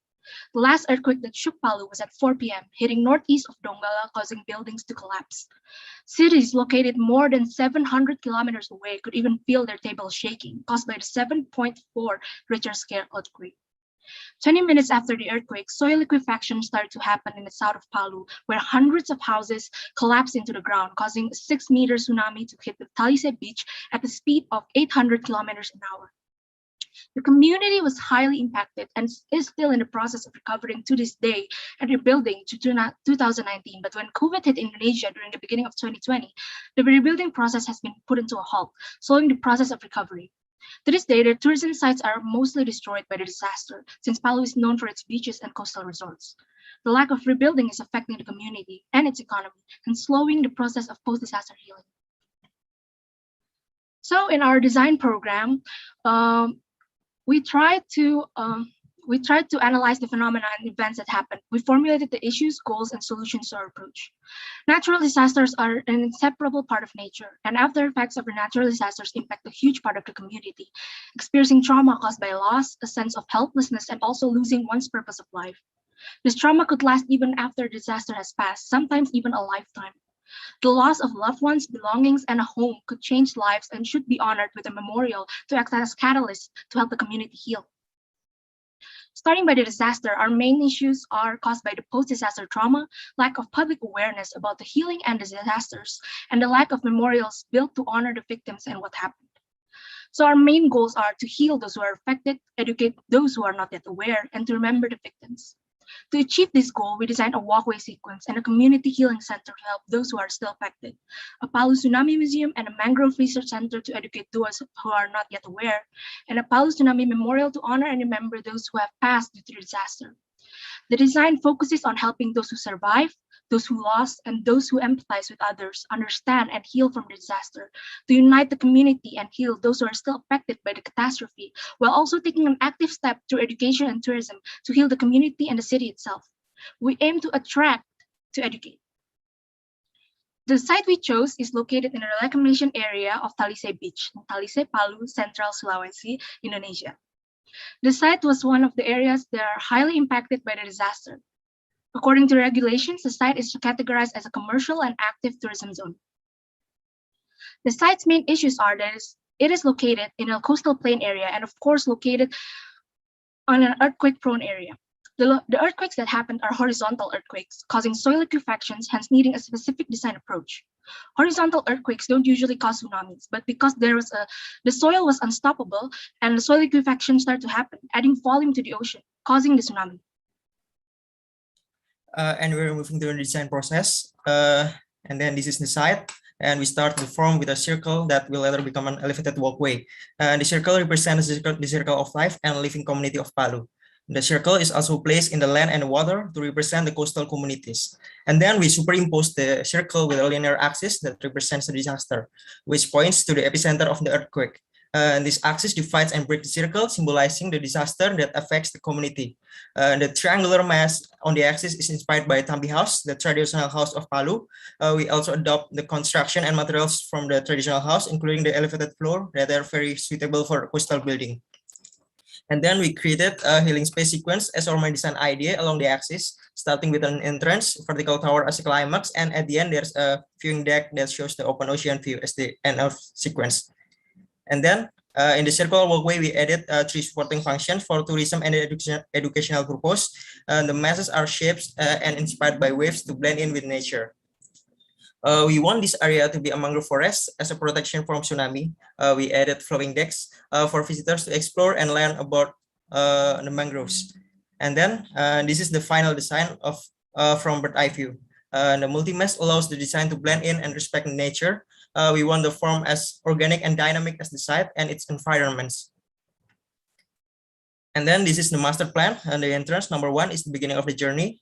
In the axis, there's a healing sequence, and then the visitors will walk on the circular walkway to visit the museum, community center, and mangrove conservation center. And then the journey ends and the mangrove deck below the circular walkway, and then we lead the visitors to the exit. And then we are going to the main idea. We want to create an architectural sequence that heals post-disaster trauma and helping visitors to empathize with the survivors. According to Carl Frederick, an expert in psychology, the trauma healing process is divided into 5 stages: safety, remembrance, mourning, reconnection, and acceptance. And this is our psychology approach that we believe is very important in this kind of project. We translate these stages into the atmosphere of architectural space that plays on the emotion of the survivors. At the starting point of the healing process, we want to make the visitors as disaster survivors to feel safe before starting their journey. This entrance provides a clear canopy with shading layer to create open but shaded space. This layer is from a bamboo slats from local craftsman industry and are also eco-friendly and easy to maintain. The shading layer is manifestation from 3 branches canopy that acts like a shelter where people can sleep under it. And then after feeling safe, we want the survivors to remember the disaster and face their fears. A lot of psychological studies proves that facing the fears, facing the trauma at a certain level is the only way to heal from the trauma itself. The second phase is a slightly dark tunnel with the water on both sides to expose some of elements that play part in the disaster, while showing panels of disaster chronology. The sound of drowning water, rough and unstable walkway from gravel can help survivors to remember the atmosphere of the disaster and also help visitors to empathize and feel exactly what survivors are going through. And then the third phase is lowest point of emotion, because we want the survivors to remember of all the ordinary losses. Remembering and letting go is the key point of healing. We want to make a kind of intimate atmosphere by stone circular walls where water above project shadows of the victim names, combined with sunlight and projection of water. We want to honor those who are lost, to tell the visitors that those who are lost is still within us, so they can letting go and move on. And then there is a transition after the mourning and before the turning point of emotion. After the remembering the past, the survivors should focus on the outside world and present time. It is shown by using a ramp that goes up, showing the view of the mangrove forest slowly. And then this is a turning point and the peak of emotion in this sequence. A reconnection with the world, with the surroundings, and are the climax of phase of healing. This is a viewing deck that this space also shows the wall park to give the visitors a sense of new hope. And then the last step and the last goal of this sequence is acceptance, accepting what happened. Nantarima, as our design title, also means acceptance in Kaili, the local language. The key of acceptance is having strong sense of hope for the future. This phase provides a deck with seats and open ocean view, creating a vista where the visitor could see the sunset and symbolizing the end of the day, starting a new one tomorrow. Okay, so we will now continue with the supporting functions. Aside from the main healing sequence, we added 3 supporting functions that will further aid the healing process to educate people about the tragedy and ways to prevent it from happening again in the future. We chose flexible structure as the construction method as it allows the building to move with the earthquake, resulting in less damage. The first supporting function is the Mangrove Conservation and Learning Center. It is a 2-story building with a mangrove laboratory and seedlings nursery at the first floor and a public visitor observation deck at the top. We designed the building in consideration of the activities inside as it has direct access to the sea. It also has a big skylight which is much needed to develop the mangrove seedlings. The second supporting function is the Community Healing Center. And the third supporting function is the 2018 Tsunami and Earthquake Museum. In the Mangrove Conservation and Learning Center, the public can observe the seedling nursery from above, so they get to know the process more. Because tak kenal maka tak cinta, right? The Community Healing Center can serve as a multifunction hall and a small public library for visitors from all ages. The building serves as a safe space for those who are affected to heal and others to empathize. We try to create the space to focus more on the inside with the roof covering the hall like a blanket so the people feel safe inside. Compared to the other buildings, we tried to make the Palu Tsunami Museum the most dynamic and fluid so it can give the visitors a more immersive view of the exhibition and museum because part of acceptance is emotional closure and by understanding why things happen. Up top, there's the main museum. It's focused more on the 2018 tragedy. In the first floor, there is an interactive exhibition that covers more about the general causes of tsunamis and earthquakes and a seismic detection and monitoring of this. So we will now continue with the landscape design. So the terrain is quite unique. It is a combination of sea, sandy soil, and grassy areas. In the sandy to shallow sea, there is the mangrove to also help with the strengthening of the soil structure. And the sandy to grassy areas, there is some native trees such as kakapa and coconut palm. With that in mind, we designed the walkway as the hardscape so the visitors can get a better view, especially at the mangrove. We hope that by this landscape solution, the natural environment can support the built environment and work as a whole. The next part is the sustainable development goals. There is several goals that we really want to focus on with this project. The first category is respect to the site by including the life on land and life below water by conserving and restoring ecosystem and natural resources of land and sea. The second one is good health and well-being. In line with the sustainable development goals, this complex aims to help people recuperate from their post-disaster trauma, which supports holistic health and well-being of the recovering survivors. The third one is climate action by catering the building to the hot and humid tropical climate. The passive design strategies include the usage of natural materials such as bamboo, wood, wooden shingles, and modification to man-made materials such as FA concrete, promoting natural ventilation, natural lighting, and the use of a sloping and wide roof inspired by traditional halls of Palu, Batabi.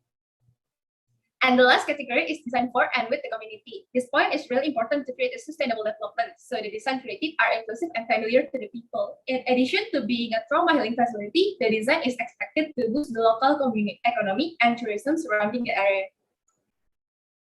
The areas that are impacted by the disaster are not only limited to the site, hence making a small-scale solution won't really solve the problem. So we propose a big-scale solution that covers the Palu Bay area, especially on the areas highlighted by yellow, as it is most affected by soil liquefaction. Here's the detail of the proposed coastal terrace. By designing this along the Palu Bay, it connects the existing tourism spot along the bay area, and it will prevent future liquefaction to happen again by strengthening the soil structure. According to Imam Sedison, a geologist from Bandung Institute of Technology, the potential for liquefaction can be reduced by strengthening the soil structure, in this case by using terrace barrier.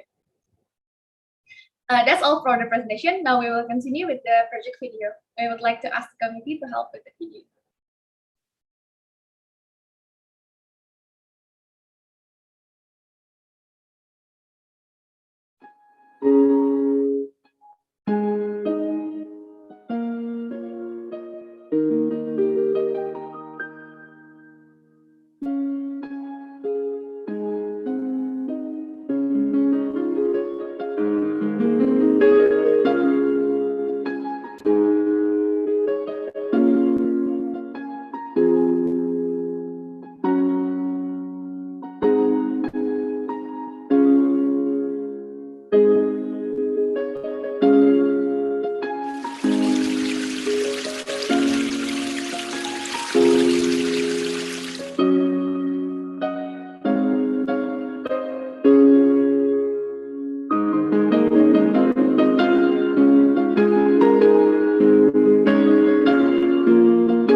Okay, that's all from us. Thank you for your time and attention. Yeah, have a please the jury. Who will gonna ask first? Maybe coming from Pak Hakib. Okay, thank you, Dr. Ruli. Very interesting design, and I think this is while I'm listening to your presentation and watching the video, it's really the design really represents the idea of healing design to my limited knowledge. But I do have several questions. Actually, only one question. I like the idea that the buildings is constructed to help people dealing with their traumatic memories. And you guys are thinking people will be, easy to recover when they are encouraged to face their traumatic memories. But the idea also might pose some risks. Actually, if you put the people with PTSD with something that related to the traumatic memories, it actually can trigger the traumatic experiences. It's been studied by many empirical evidence before, especially in the PTSD journals. So my question is, how would you anticipate the psychological risks of your design, especially for people with PTSD, that that the prevalence is quite high for the tsunami disaster? Okay, I would like to answer that question. Like I said earlier, a lot of psychological studies and research said that facing the fears, facing the trauma at a certain level, and this is the key point, at a certain level, is the only way to healing from trauma itself. According to our journal from Carl Frederick, he called this facing the fears and trauma is face remembrance. And then how come, this is the example, how come to overcome a drowning trauma, for example, to start encounter with water in swimming pool and then try to swim in a shallow pool and then try to the deeper pool. And that's one of the example of facing the fears to overcome trauma. And the key point is do it slowly at a certain level, step by step. just like our design, we're using a water element at a certain level. We're not suddenly going to giving a lot of water element, but just slowly, more and more, until the visitors will get to use with it. In this context, the visitors and the communities, local communities, is a fisherman. So they have to work with the water. So how come they work and living like a normal living a day if they are scared of the water? That's in the context in this situation. Is it enough? Yeah, actually, this one is the most dangerous interventions to my knowledge, because it really triggers people with the source of the trauma, which is the water and the flow of the water, the sound of the water.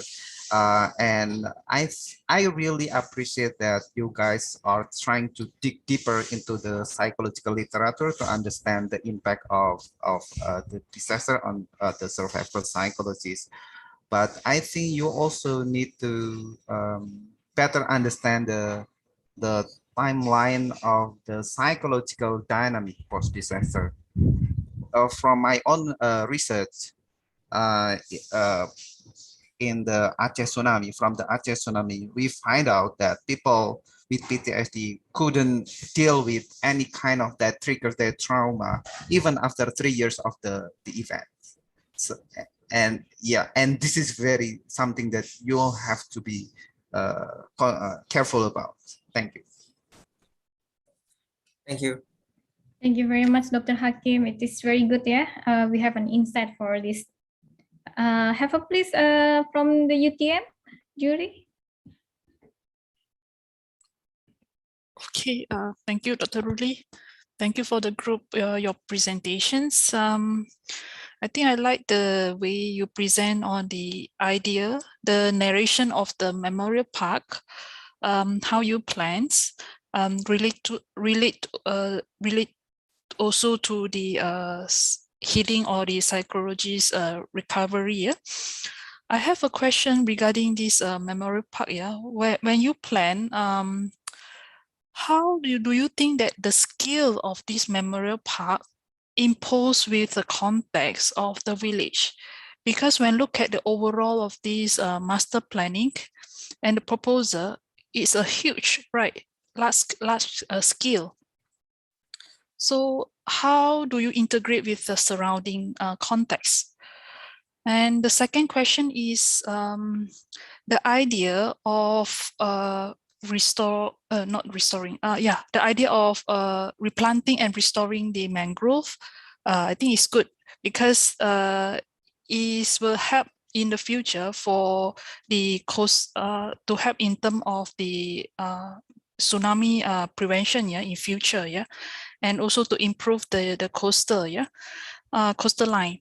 So I would like to know how are you going to plan the mangrove succession planning, yeah, because what you show is how you decide that which part you should plant, yeah, it's just surrounding at this memorial park, or you should plant it along the shoreline, and what is the target area? I think you should look at the overall rather than one spot area. Yeah.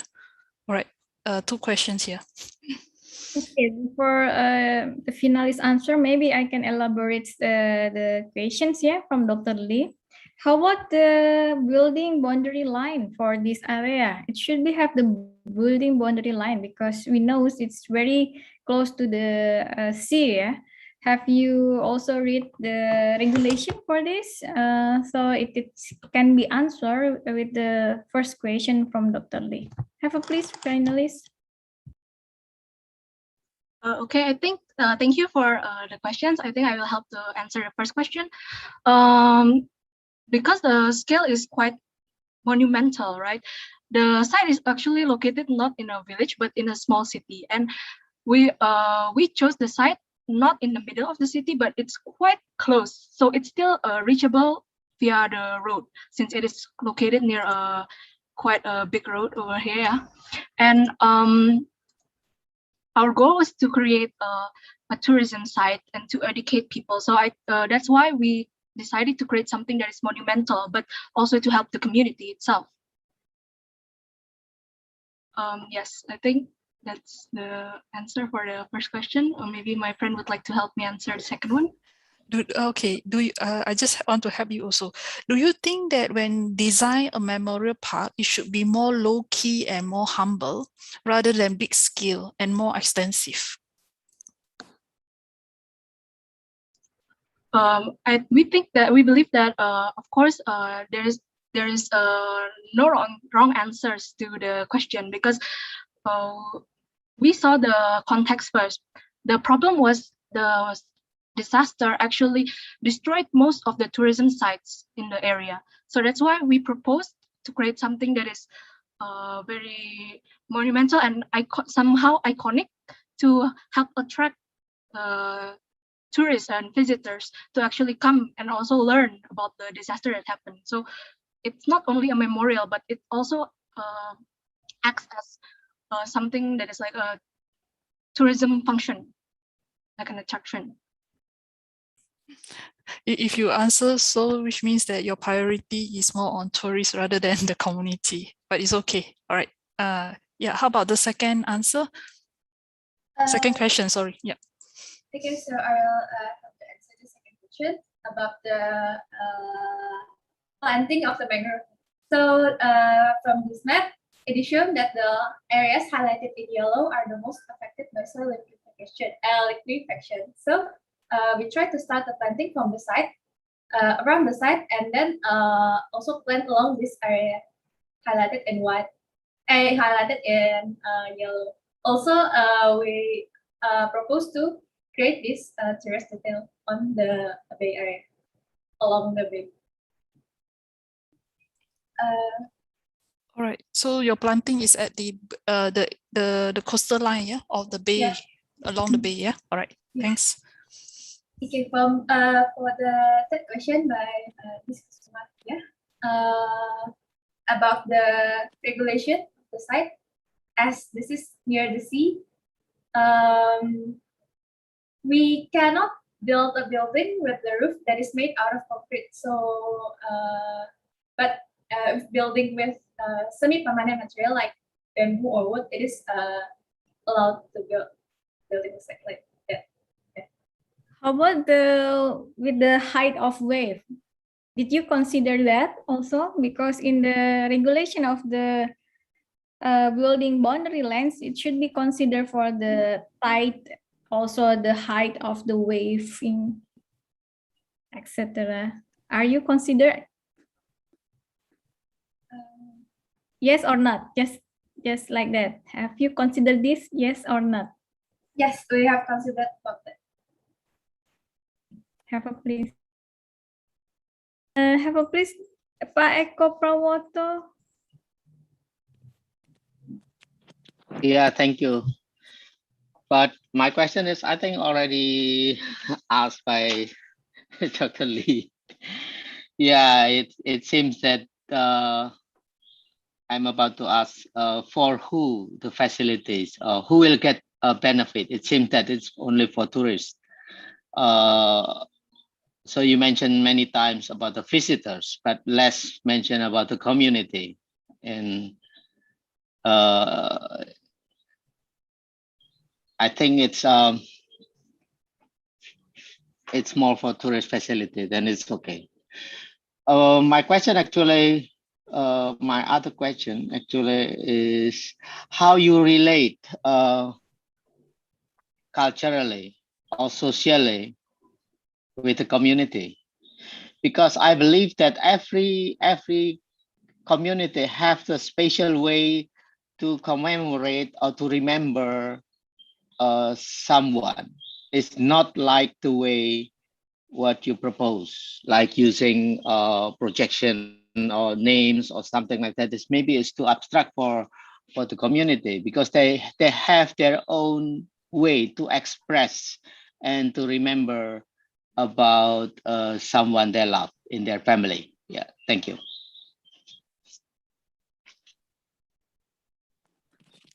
Thank you, Pak Eko.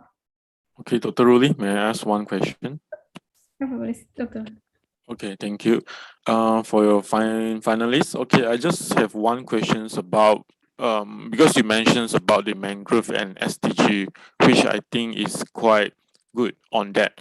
Okay, just wondering, how do you have any plans about the how to say? It's like how you going to like nurturing or treat your building as a symbiosis process, okay, with the environment that you have, which is the mangrove. Because I think that when you build this, even though you have the final slide that you have proposed, which is good, the sections, okay, but I just want to see, do you have any plannings, like for example, am I going to this building, is it going to help out to expedite the growing process of the mangrove, okay, or it will be like in the future, okay, because before that I came across with one of the buildings, which is like the collaborariums, okay, is for the deaf. So it says that it's going to be dissolved, okay, slowly and blend with the environment in the future. So how about your building? Is what is the planning? The buildings going to be stand there forever, or partly of the building are going to be like, for example, returning back to the environment, for example, becoming the nutrients of the plants and whatsoever, because the ultimate goal is order to revive, okay, or retreat back this area so that it can become the original image, right? So just wondering, do you have these kinds of the ideas or not, or any proposal that you wish to highlight? Yeah, thank you.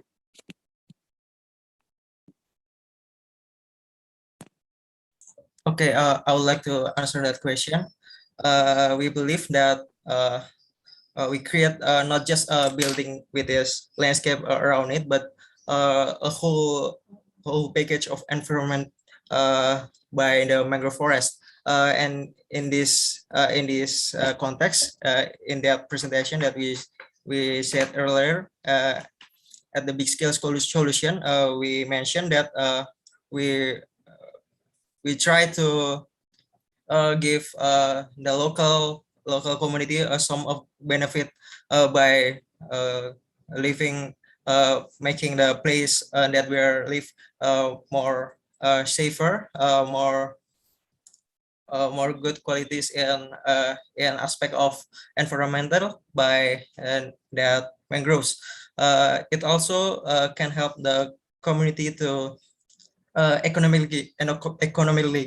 So that question that Sir Eko Prawoto said earlier, we try to make the community to remember the past by living a lot of beach and coastal community and continue surrounding the environment by themselves.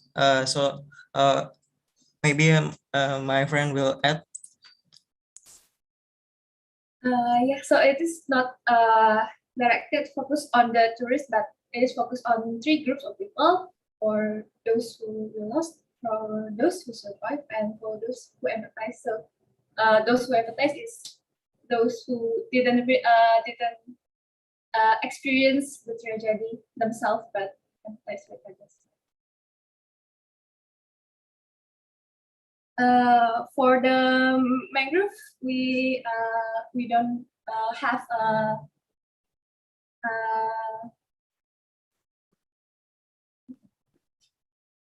future plan like, oh, the building will go back to nature. We think that planting mangrove at such a big scale, that there is a need for kind of nursery. So yeah, we built the mangrove nursery. Okay, thank All right, you. thank you. I think the questions. yeah, I think that's all. Yeah, for all the judges already delivered the questions. Yeah, have a please the moderator or MC. Okay, if there is no question, okay, we can move to the next team. And thank you very much for participant number 46. And lastly, we have participant number 38 with the project title Plafo, Palette Floating. Please present your project for 15 minutes and then we will continue by Q&A session with the juries.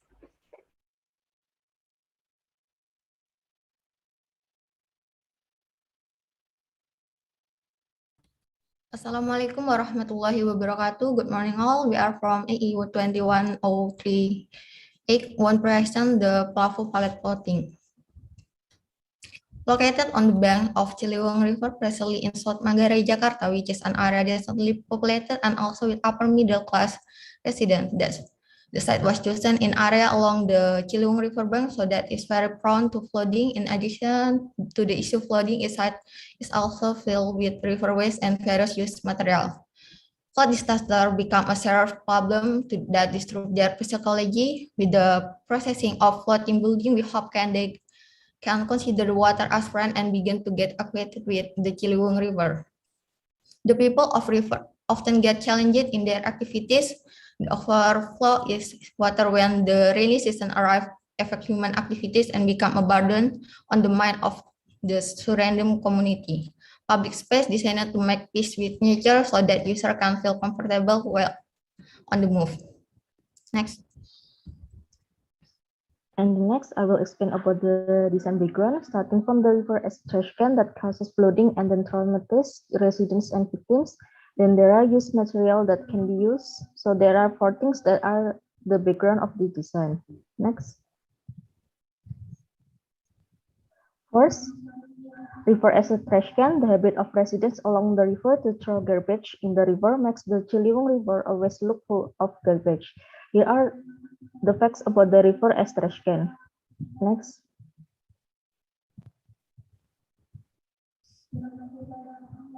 In 2020, thousands of cubic meters of garbage piled up at the Manggarai sluice in the form of logs mixed with household waste. Meanwhile, record the volume of waste transported as much as 2,832 cubic meters. In 2021, the head of the Central Jakarta Working Area Implementation Unit for the Cleanliness Management Unit or UPK of the Water Agency Fahri Andiko explained that the waste sent to Manggarai Sluice had increases to 150 cubic meters. The provincial government said that residents act wrongly by piling stones and garbage to make the land wider, causing obstruction of water flow. Next. Second, flood. The trash in rivers causes water to overflow and flood the vicinity. Residents on the banks of the Ciliwung River were again submerged by floods on February 2, 2021. Based on the news. Next. This is the facts about the flood in Ciliwung at Manggarai in 2014. 6,423 people affected by Jakarta flood. According to BPPD, every year residents around the river are affected by floods. In 2020, BPPD DKI Jakarta stated that at that time, several areas in Manggarai were submerged in water up to 70 centimeters, which made several residents evacuate. In August 8, 2021, flood happens in South Manggarai when heavy rains made the water intensity higher, which was followed by the malfunction of waterways in the area. Next.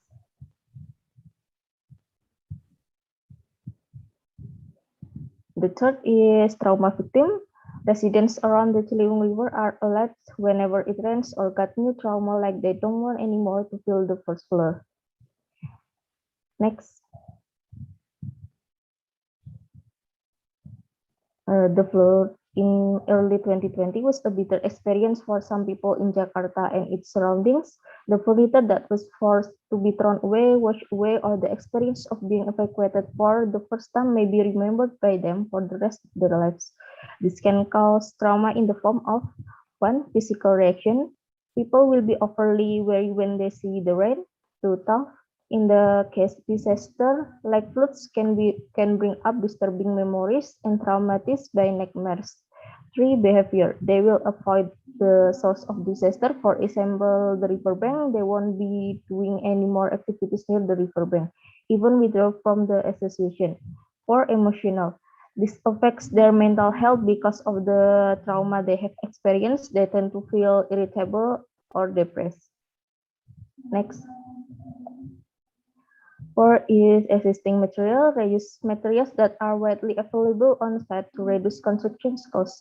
Materials in the form of wooden blocks, wooden boards, and wooden pallets, as well as some concrete and steel former railroad tracks. Next.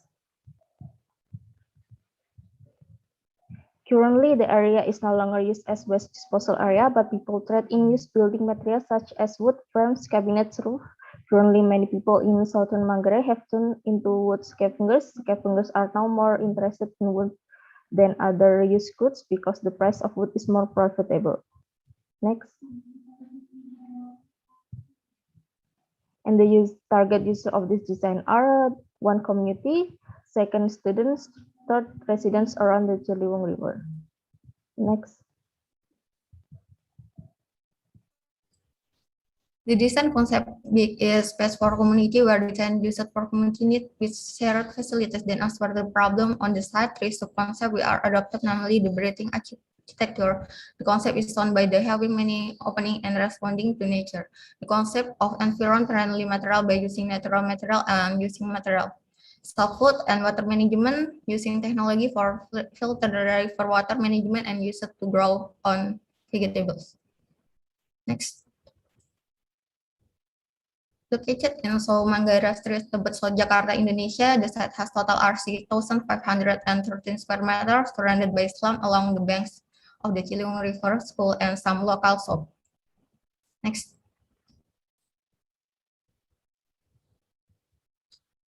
First, a series of uses still that use barrier to river as well a pillar of swing, a swing playground that serve a seat and place to relax for the surrounding community. The sidewalk area along the edge, the highway to enter the playground can be used by pedestrians and as access or jogging tracks. Next. On the water management area, on the top, 2nd floor rainwater storage and treatment. First floor is hydroponic farming, and the last is on the bright river water filter feature for filtering water from garbage in the Ciliwung River. Next.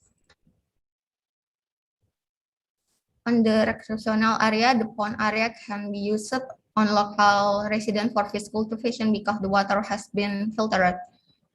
The second visitor was like fishing. Someone who wants fish can fish while sitting and enjoying the sound of the river. And on the riverside area, the floating board can be used as sport trail on the riverbank or boat deck. And the last, for the background area, use bright pastel color the hotel soul while attracting children. Many playful and intellect with various types. Next. On the educative and productive area, the bottom area is toilet and the top is micro library purpose, and the purpose multi building. The area on the right is sport and gathering area. Next. On the underback area, the area on the break provided by spot can be used as street vendors around. The underbreak is also provided by several stands, and the grass area can also be equipped so that it can become a hangout or spot angkringan with food vendors. Next. Next is innovation in building technologies that we use in order to respond to the idea to make Ciliwung River Bank as the better gathering space. First is floating building and bridge. Because it is built on the surface of the water where the discharge varies, the amphibious structure with used plastic drums is designed to float the building in the water. The pillars on the sides being coarse to hold it against the currents. This bridge is also designed with plastic waste catcher technology so that floating waste will be trapped and easily picked up by the volunteers. In addition, as an effort to purify the Ciliwung water, at the bottom of the bridge, there is palm fiber which filters the water, and it can also be used as habitat for fish eggs. The zigzag arrangement is also intended so that fish can still pass when the river water is receding. And then the second technology is the floating food and water bank. Considering the floods are also continuous disaster every year in Jakarta, we are thinking of designing a floating building system that can function as a bank of clean water and food when when floods occur around that area again.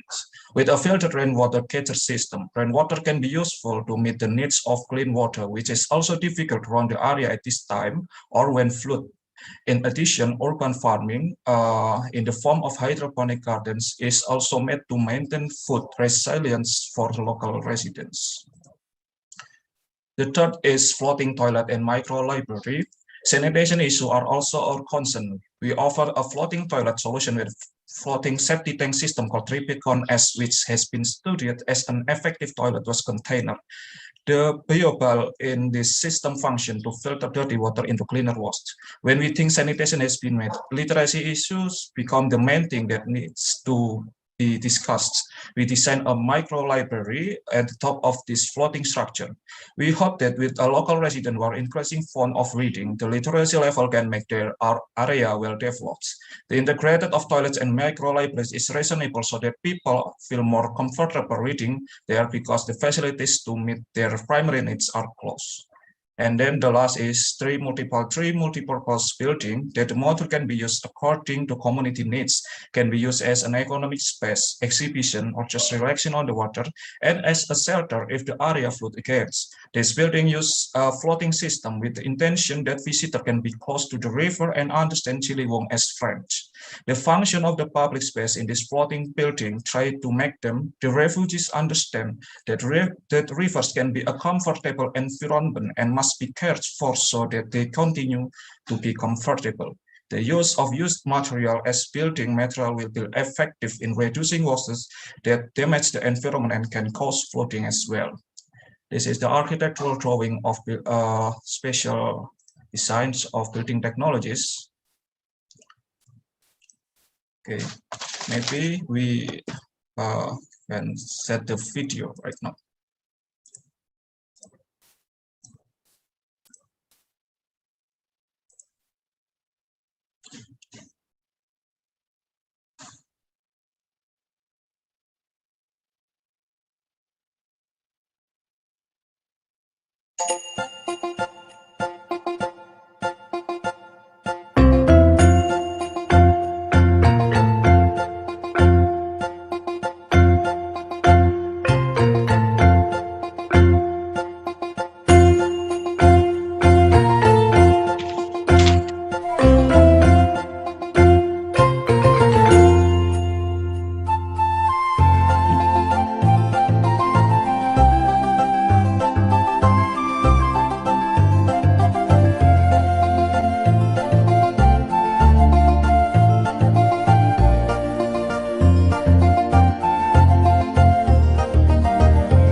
That's all from us. Thank you. Wabillahi taufiq wal hidayah. Wassalamualaikum warahmatullahi wabarakatuh and good morning all.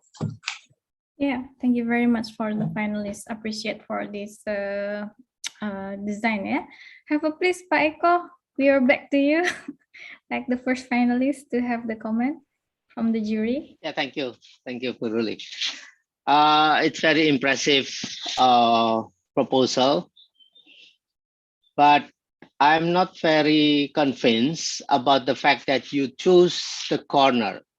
So during the flooding time, the water current will be very, very strong. And how you deal with that? The floating system is okay, but how to resist the sideway forces, which is very, very strong during the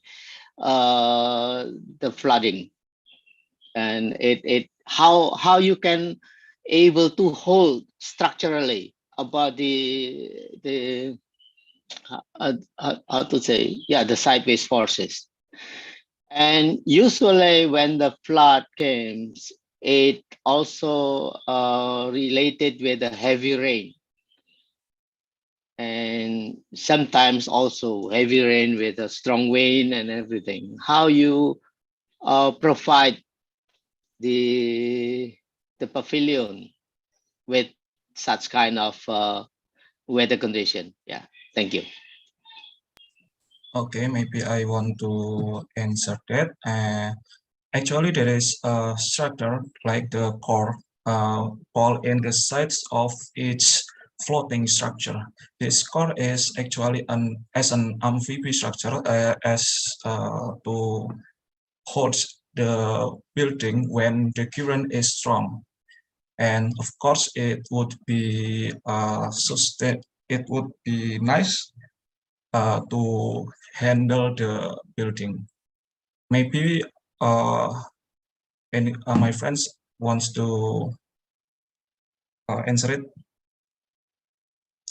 I think that's all, Mr. Eko, for our clarification according the structural. Okay. Well, it's up to you, but I expect actually more explanation about the structural things, how able to hold your floating thing in a very strong current actually. But it's okay, then it's fine. Oh, okay. Okay, thank you very much, Paiko. Maybe we can go to Dr. TC because he is also expert in the structure thing, yeah? Have a please, Dr. TC. Okay, yeah, Dr. Ruli. Okay, thank you very much for the slot. Okay, for the finalists, I think I quite impressive with the structures that you're trying to build. But however, may I know regarding to the items, like for example, the alternative materials, do you have any other proposal that you can suggest? Because I can see that it's like, for example, this site, let's say the incidents happens on the site, how could they comings, I mean, trying to grab the materials, okay, and is there any other alternative that they can use in terms of the materials or the constructions that they could, for example, the recyclable materials or any maybe the floated kinds of the doors or anything that they can use in this case? Because I see the pellets wise, I know is some kinds of the ideas that have been widely used nowadays, but somehow I just wondering, will it be causing trouble if we want to get the the pellets on the site if the incidents is happen? Yeah, that's my questions on this. Oh, okay. Okay, Mr. I would like to answer it. Actually, there is alternative of structural. We can use CNP and in the center we use the core, the steel core, but it is not in this prototype. Actually, I have another prototype, but maybe it just for the different competitions. Actually, in these competitions, we use the core in these sites, but in another competition, I have used that the core is in center with the column is to CNP, so it can hold the building if the river or if the current is very strong. like that. Maybe my friends wants to answer it. Have a please. Any? Okay, and about the materials around the site are collected from the surrounding area, not only from the site, because the people are mostly scavengers. So actually, like the pallet can be arranged by the like the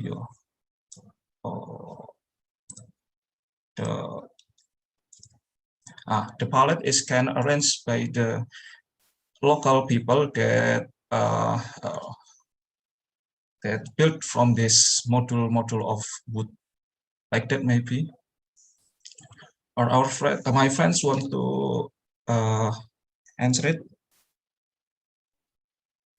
Is it clear, Dr. PC? Yeah, somehow I think possible. Okay, just that maybe you can trying to consider about the disasters events, when it happens, usually what we can see those floating things, more practical. This is perhaps that thing that we can see is that how you're going to apply that. Okay, if something happens, without any preparations, okay, is there any things that you can grasp in the fastest way? Okay, that would be perhaps one of the concerns about the disaster shelter. Okay. Okay, Okay. thank you, sir. All right, thank you. Okay, then next coming with Dr. Hakim, already here? Yep. Thank you, Dr. Ruli. I actually only have one question to this team. If you consider the characters of the flood, what kind of psychological problems that you would anticipate to cope with the design that you propose? Thank you.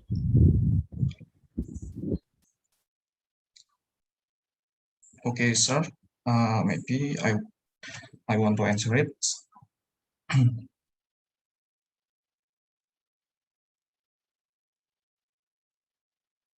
So to deal with the trauma victims, we take the example of the trauma of the sound of rain and water. This trauma can be called ombrophobia.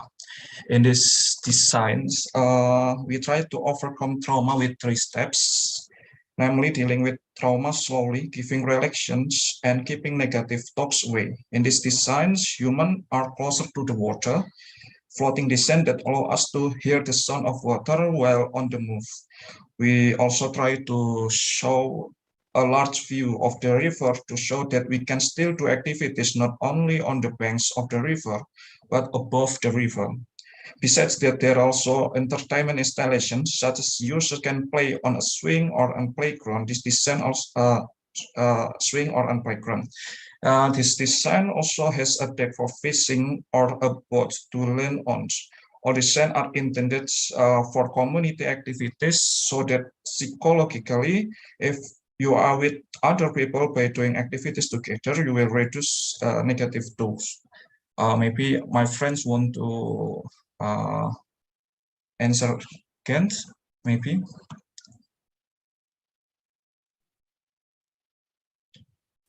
Or is it clear, Dr. Hakim? Yeah, I think that's enough. But I think your design also have the same risk as the previous team, which is to trigger the traumatic events. Anyway, thank you for the answer. Okay, thank you very much. And we are going to Dr. Lee. Have a please, Dr. Lee. Yeah, thank you, Dr. Ruli. Thank you for the team as well for your presentations. Yeah, I think I have more or less the same question. When I look at your proposal, I would like to know how often the flood happens, at this Ciliwung River. How frequent? Yearly? Pardon me. How frequent of the flood happen yearly? Okay. Maybe we want to answer it, but So we offer floating buildings that actually it can be used to maintain stock of food needs and clean water and good sanitation. So if the surrounding area is flooded again, this building can be used as temporary guardian of residents' resilient stock. So Okay, I'm asking how often the flood happen at this I'm river? sorry. How many times per year? Every year, maybe according to the data of Pantau Banjir Jakarta, every month and every year there is maybe 2 or 3 times the surrounding area is flooded. So What caused the flood? Is the bad sanitations, I'm sorry, bad drainage in the Jakarta. Actually, the government of the DKI Jakarta have two solution. That is normalization, and then right now is naturalization of the river. But two of solution there is no not yet to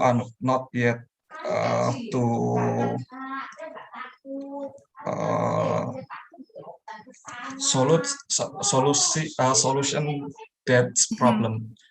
So we think, but we combine naturalizations and normalizations. So we design this plafond. Okay, so it's not caused by the heavy rainfall, yeah, like a monsoon, yeah. It is caused by the nature, the rain and the bad drainage of the Jakarta. Okay, the reason. Okay. Yeah, all right. okay. Thank you for your answer. Now I got it. So the reason why I asked these questions, because when you are dealing with flood mitigation, first of all, you have to know what is the cause of the flood first, yeah. So if you know that the what we call the rubbish or the sewerage that causes this flood happens, then you have to, first thing that you have to do in the design solutions is to how to maybe your suggestion, although this competition you are not focused on this because you are more on the recovery, right? But you can put it in partly of your idea. So your proposal is more to support the post disaster, because I'm thinking whether when each times the flood happens, how many times are you going to rebuild and reconstruct all these structures? In terms of sustainability and how flexible of this design.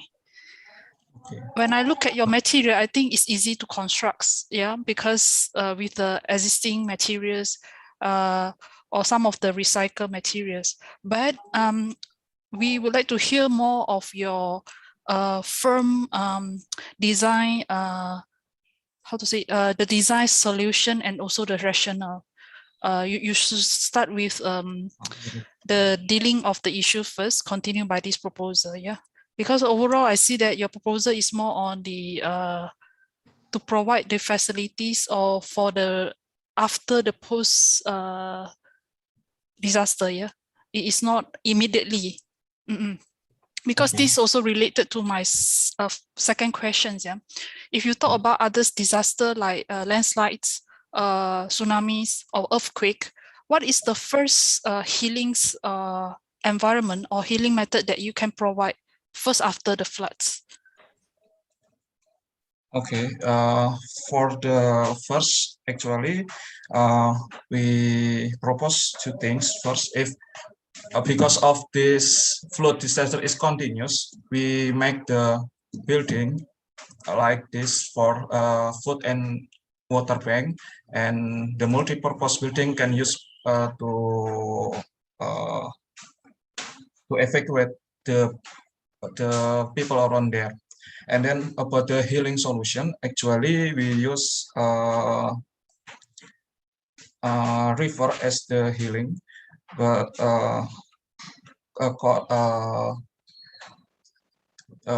from example, the trauma of the sound of rainwater, so the people can maybe our friends want to answer it, Alia or Kusliani. About how about the building when it floods happen, we offer floating buildings that can be used to maintain stock of food needs and clean water and good sanitation. So if the surrounding area is flooded again, these buildings can be used as temporary guardians of the resident resilient stock, considering that flooding only occurs temporarily at any time. So the building that can be flood is like three of them. That is the multi-purpose module, the rain water catching, and the toilet and micro library. I think those three can be fulfill the needed that when the victims in the evacuation. These three can be accessed by the evacuation boat when it happened. All right, got it. Thank you. Okay, moderator, can I still have one question for the finalists? Yes, please. Yeah, okay. Finalists, appreciate for what you have been done, but I have one question. What kind of the design safety that you have been added for this whole the process designs? Because sure of the one who will use this design is gonna be also the children's, yeah, and it's very dangerous having strike playing near the rivers. Can you show us what kind of the design safety that you provide?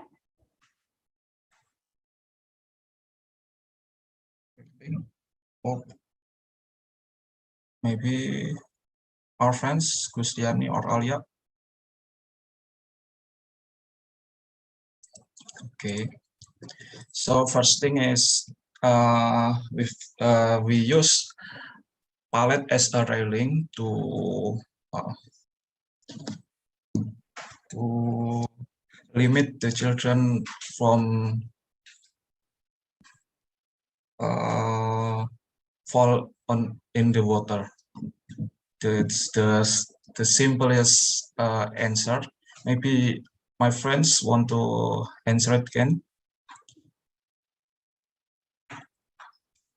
If there is no, maybe that's the answer. Kusuma. Okay. Thank you very much. Back to you, the MC. Okay, thank you, Bu Ruli. Thank you very much to participant number 38 and for the jury. And I will bring it back to Abira. Okay, thank you to all of the finalists for delivering such an outstanding presentation. It's now time for all of the judges to be put in the breakout room for 30 minutes to discuss the winner, which will be followed by 20 minutes after the break. While the juries discuss the winner, the top 5 finalists and participants may take a brief break from now on till 12:15 p.m. But do not leave our Zoom meetings so you don't miss the announcement of the winner. For the co-host, you may assign the juries into the breakout room now. Thank you very much.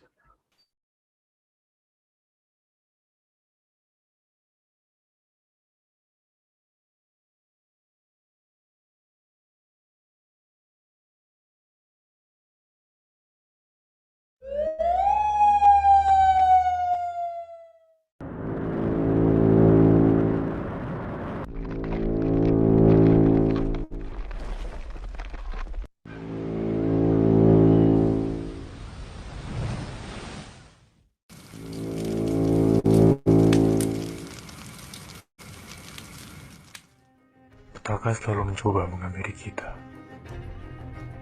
Namun, tak selalu dari kita siap menghadapinya.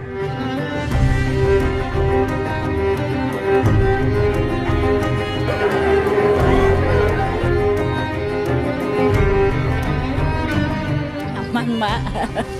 Ini kan ruangannya nggak bagus, ya kan? Kayak anak kecil. Nah, banyak debu, kotor. Keadaan memburuk sekali. Air semua rumah hancur, barang-barang juga habis. Sanggupkah mereka pulih dan berdamai dengan keadaan?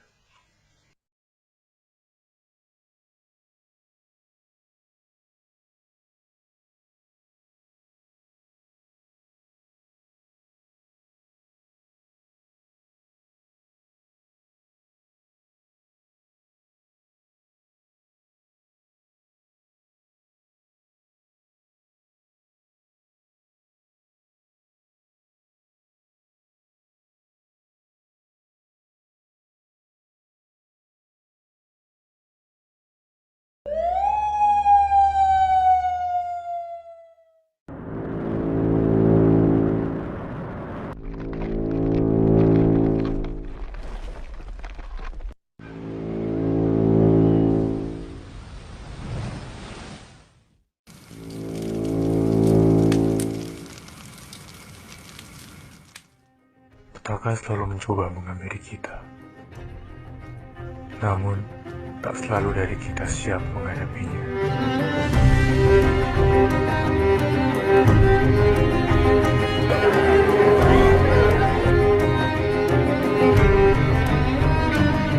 Aman, Mbak. Ini kan ruangannya nggak bagus, ya kan? Kayak anak kecil. Nah, banyak debu, kotor.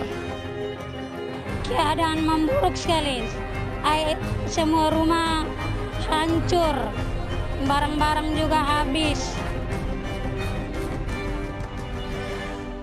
Sanggupkah mereka pulih dan berdamai dengan keadaan?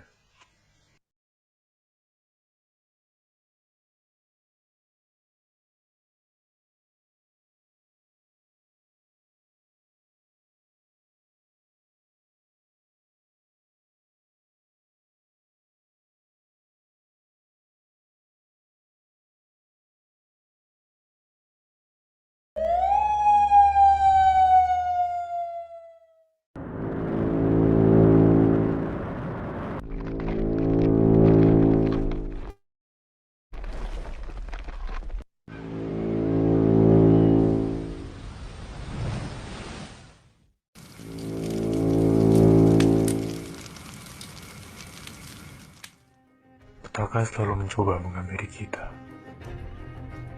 Namun, tak selalu dari kita siap menghadapinya.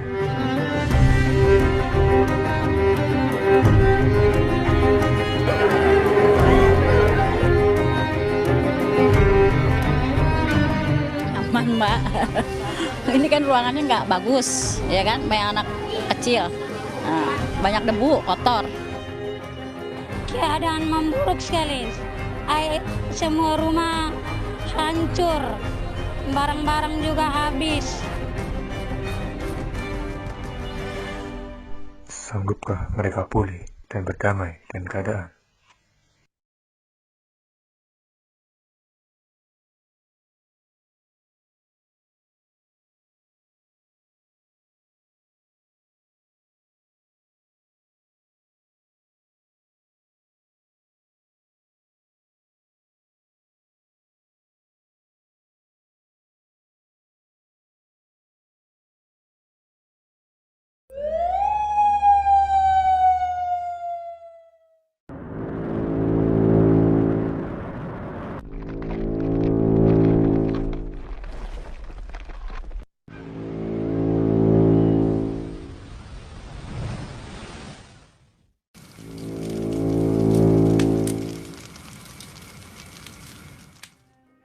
Petaka selalu mencoba menghampiri kita.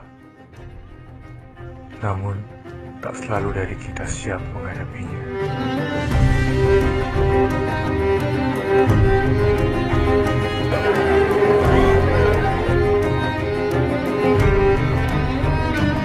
Aman, Mbak. Ini kan ruangannya nggak bagus, ya kan? Kayak anak kecil. Nah, banyak debu, kotor. Keadaan memburuk sekali. Semua rumah hancur, barang-barang juga habis. Sanggupkah mereka pulih dan berdamai dengan keadaan?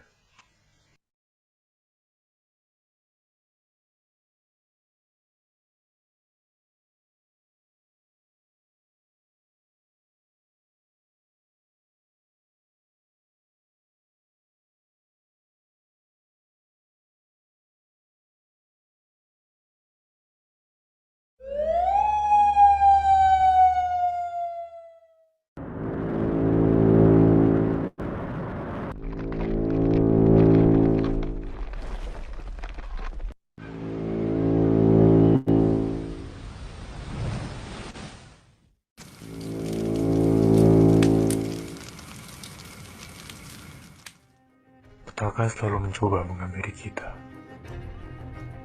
Namun, tak selalu dari kita siap menghadapinya.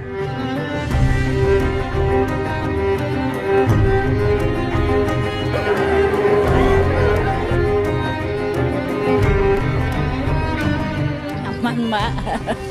Ini kan ruangannya nggak bagus, ya kan? Kayak anak kecil. Nah, banyak debu, kotor. Keadaan memburuk sekali. Semua rumah hancur.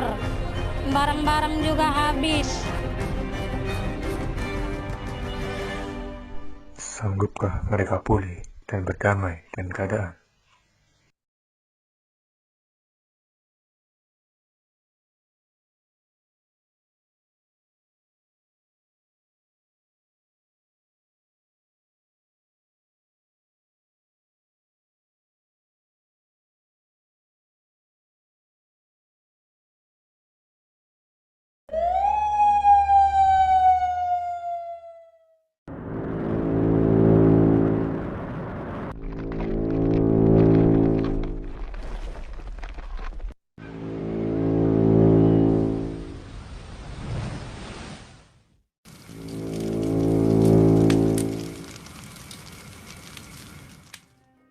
Petaka selalu mencoba menghampiri kita.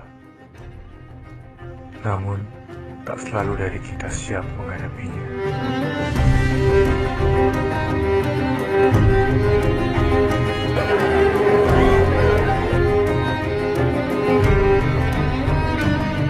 Aman, Mbak. Ini kan ruangannya nggak bagus, ya kan? Kayak anak kecil. Nah, banyak debu, kotor. Keadaan memburuk sekali. Semua rumah hancur. Barang-barang juga habis.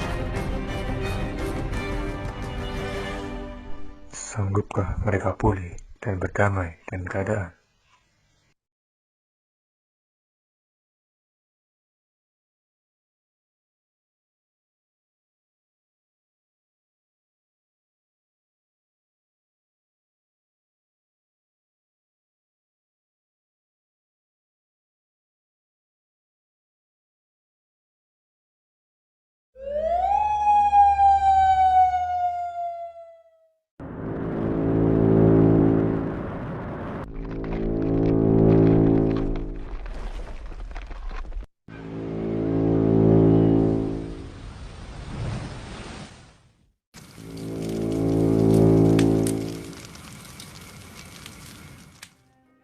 Petaka selalu mencoba menghampiri kita.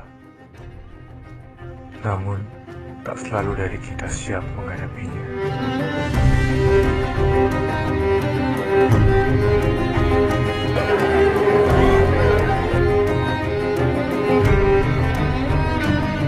Aman, Mbak.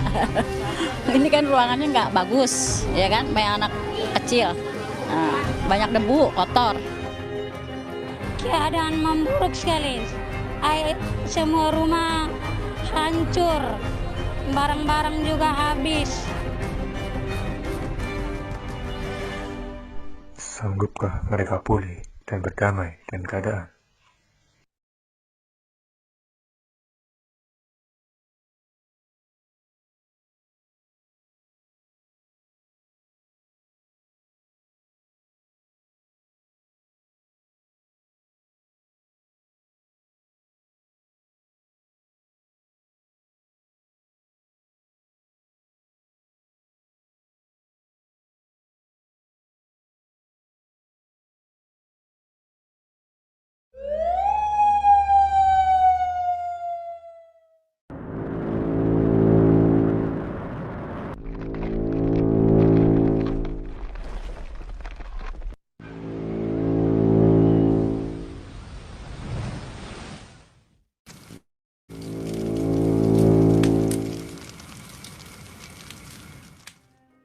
Petaka selalu mencoba menghampiri kita.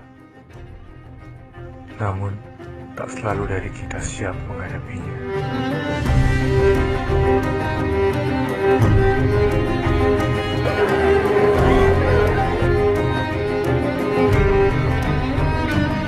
Aman, Mbak.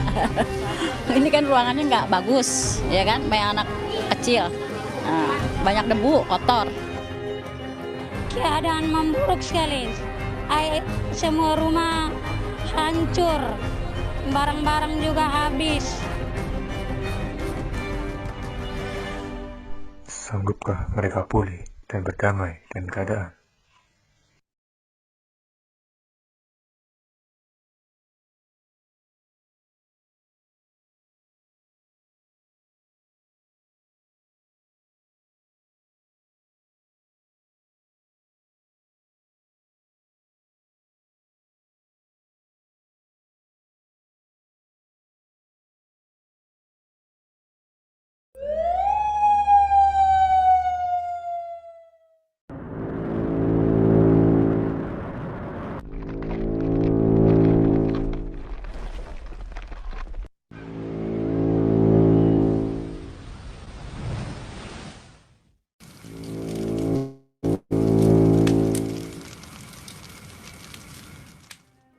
Petaka selalu mencoba menghampiri kita. Namun, tak selalu dari kita siap menghadapinya.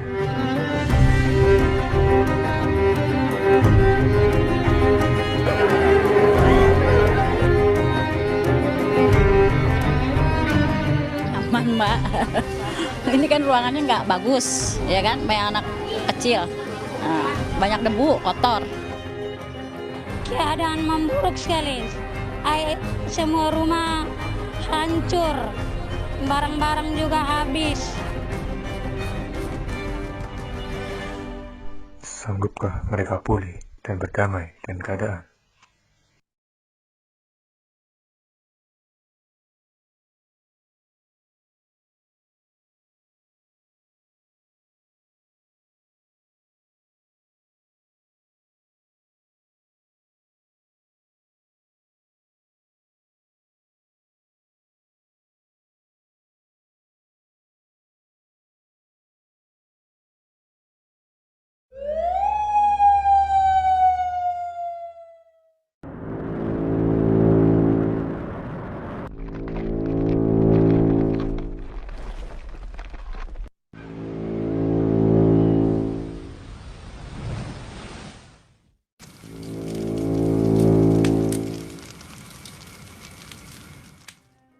Petaka selalu mencoba menghampiri kita. Namun, tak selalu dari kita siap menghadapinya.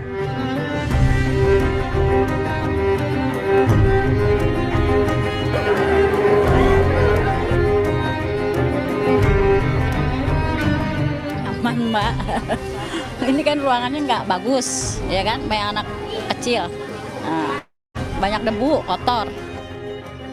Keadaan memburuk sekali. Semua rumah hancur, barang-barang juga habis. Sanggupkah mereka pulih dan berdamai dengan keadaan?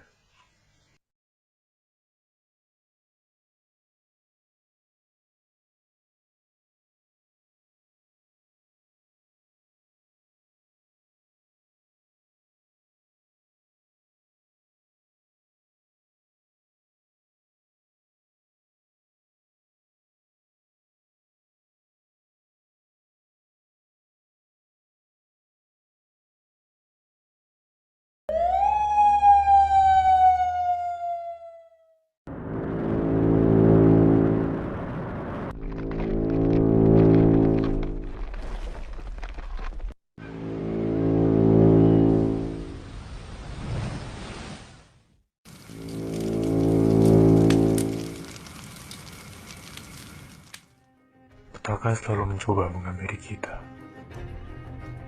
Namun, tak selalu dari kita siap menghadapinya.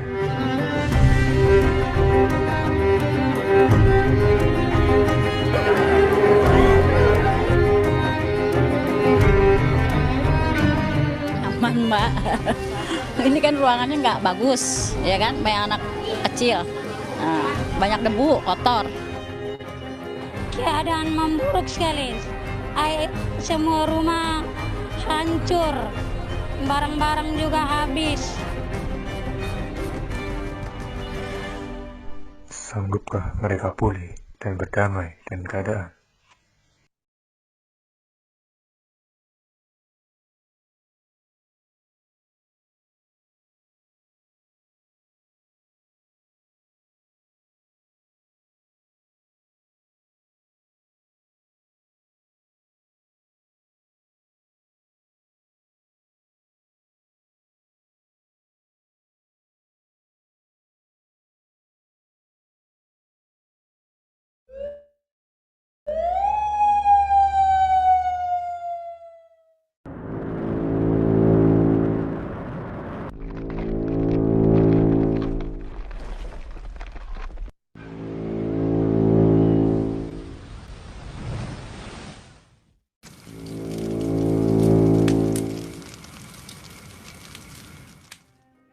Petaka selalu mencoba menghampiri kita.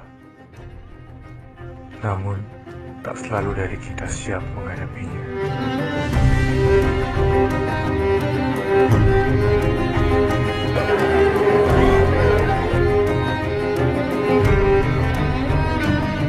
Aman, Mbak. Ini kan ruangannya nggak bagus, ya kan? Banyak anak kecil, banyak debu, kotor. Keadaan memburuk sekali. Semua rumah hancur, barang-barang juga habis. Sanggupkah mereka pulih dan berdamai dengan keadaan?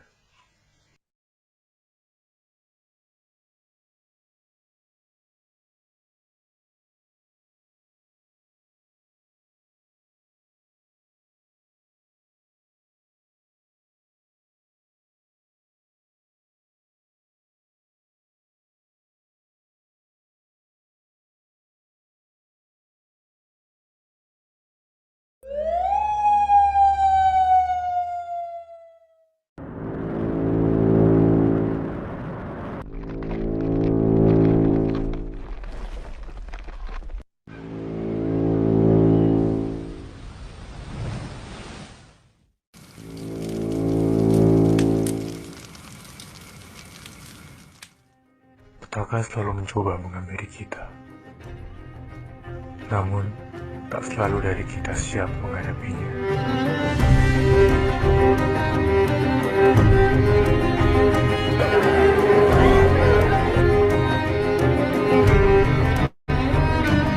Aman, Mbak. Ini kan ruangannya nggak bagus, ya kan? Banyak anak kecil, banyak debu, kotor. Keadaan memburuk sekali. Semua rumah hancur, barang-barang juga habis. Sanggupkah mereka pulih dan berdamai dengan keadaan?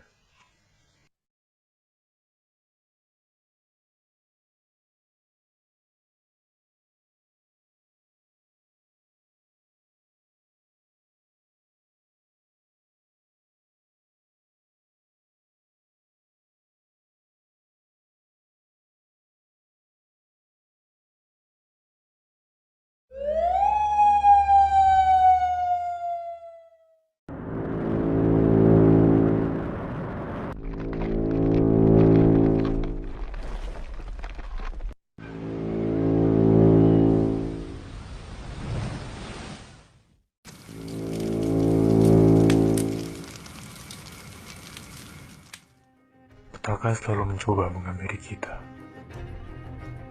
Namun, tak selalu dari kita siap menghadapinya.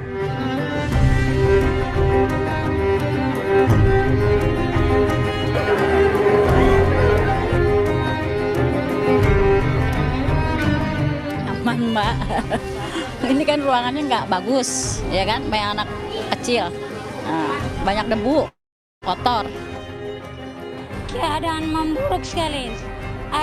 Semua rumah hancur, barang-barang juga habis. Sanggupkah mereka pulih dan berdamai dengan keadaan?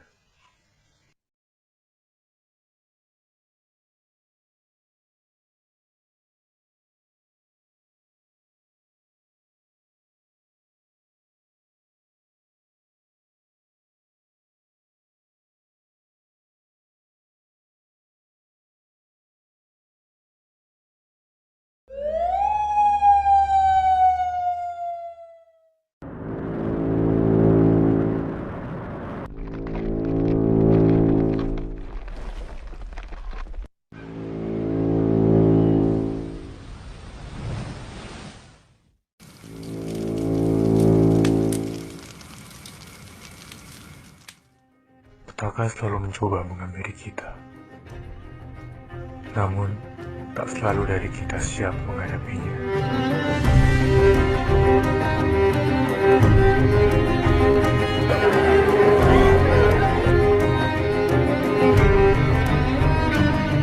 Aman, Mbak. Ini kan ruangannya nggak bagus, ya kan? Banyak anak kecil, banyak debu, kotor. Keadaan memburuk sekali. Semua rumah hancur, barang-barang juga habis. Sanggupkah mereka pulih dan berdamai dengan keadaan?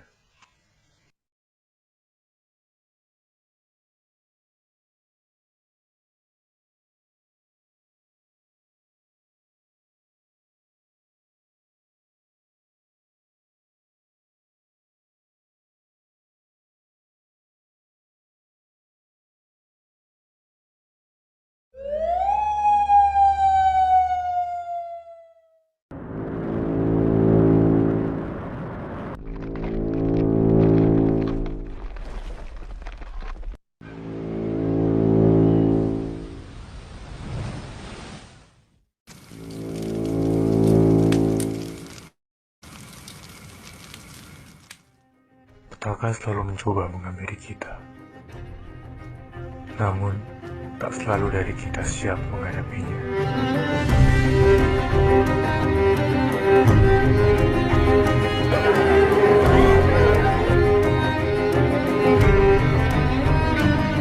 Aman, Mbak. Ini kan ruangannya nggak bagus, ya kan? Kayak anak kecil. Nah, banyak debu, kotor. Keadaan memburuk sekali. Semua rumah hancur, barang-barang juga habis. Sanggupkah mereka pulih dan berdamai dengan keadaan?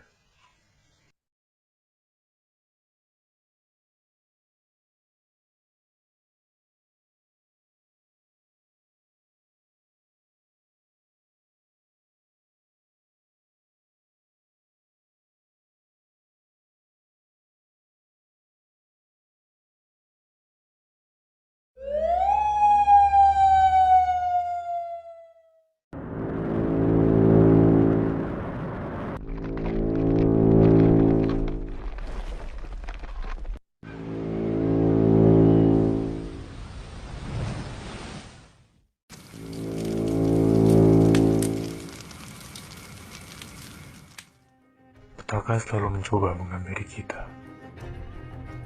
Namun, tak selalu dari kita siap menghadapinya.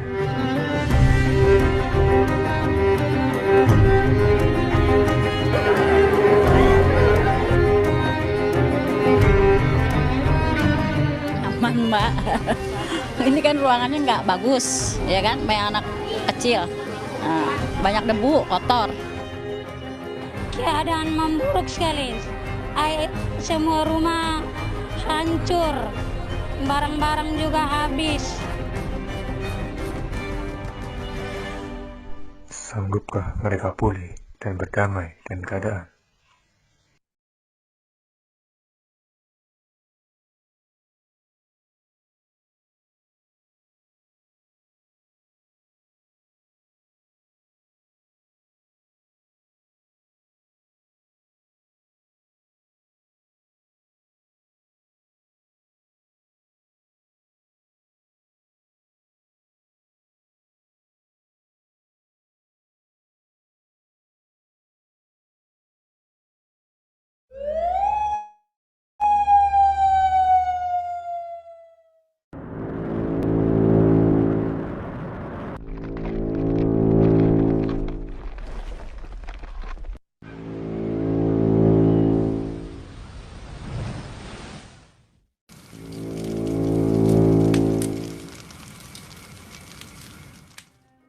Petaka selalu mencoba menghampiri kita. Namun, tak selalu dari kita siap menghadapinya.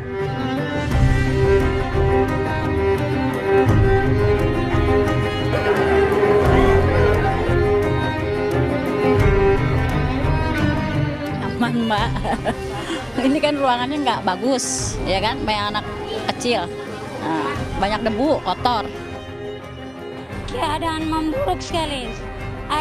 Semua rumah hancur, barang-barang juga habis. Sanggupkah mereka pulih dan berdamai dengan keadaan?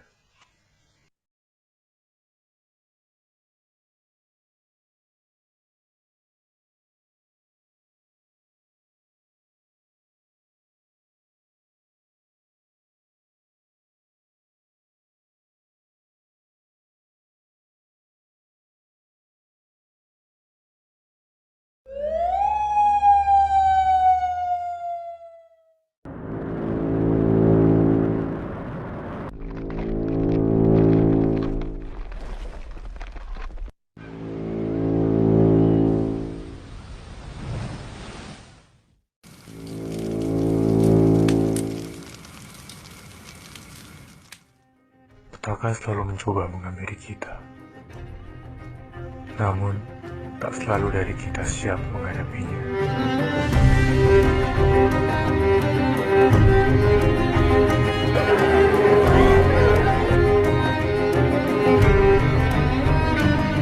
Aman, Mbak. Ini kan ruangannya nggak bagus, ya kan? Kayak anak kecil. Nah, banyak debu, kotor. Keadaan memburuk sekali. Semua rumah hancur, barang-barang juga habis. Sanggupkah mereka pulih dan berdamai dengan keadaan?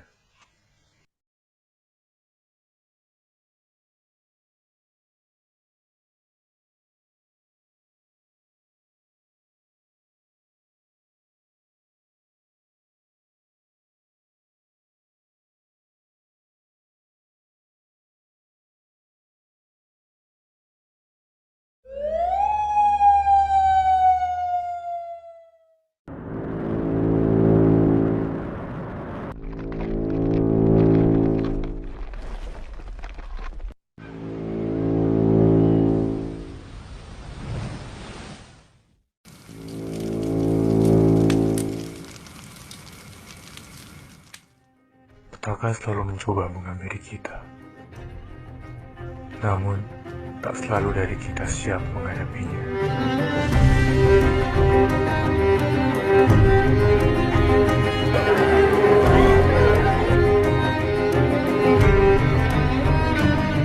Aman, Mbak. Ini kan ruangannya nggak bagus, ya kan? Kayak anak kecil. Nah, banyak debu, kotor. Keadaan memburuk sekali. Semua rumah hancur, barang-barang juga habis. Sanggupkah mereka pulih dan berdamai dengan keadaan?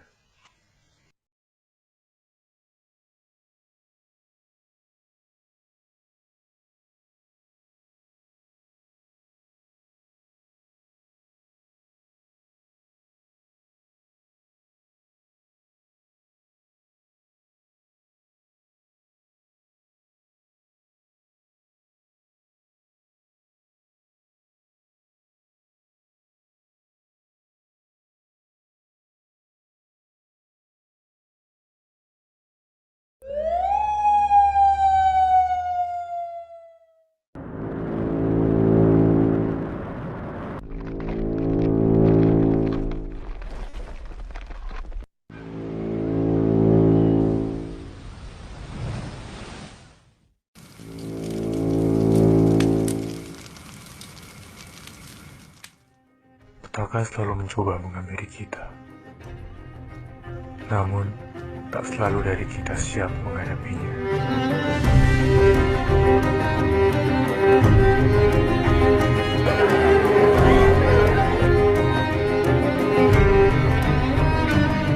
Aman, Mbak. Ini kan ruangannya nggak bagus, ya kan? Kayak anak kecil. Nah, banyak debu, kotor. Keadaan memburuk sekali. Semua rumah hancur, barang-barang juga habis.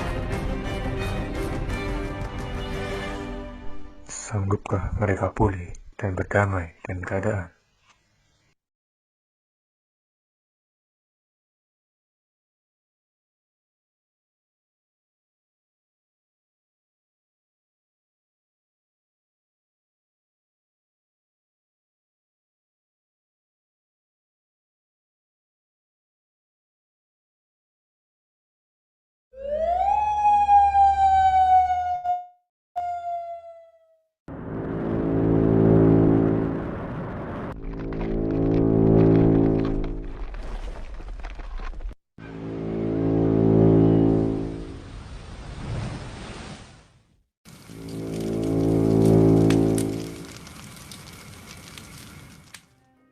Petaka selalu mencoba menghampiri kita.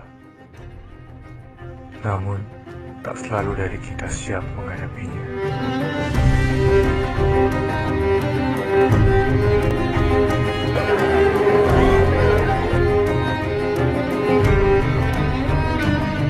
Aman, Mbak. Ini kan ruangannya nggak bagus, ya kan? Kayak anak kecil, nah, banyak debu, kotor. Keadaan memburuk sekali. Semua rumah hancur, barang-barang juga habis. Sanggupkah mereka pulih dan berdamai dengan keadaan?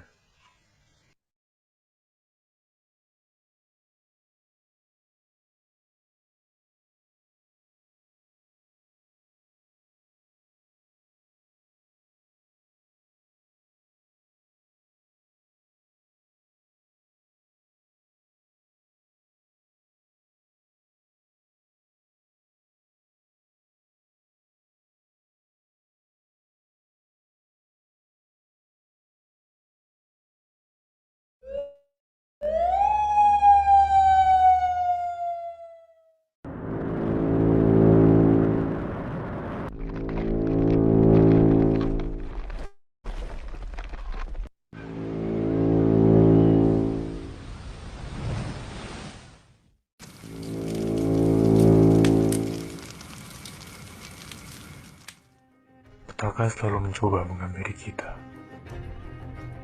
Namun, tak selalu dari kita siap menghadapinya.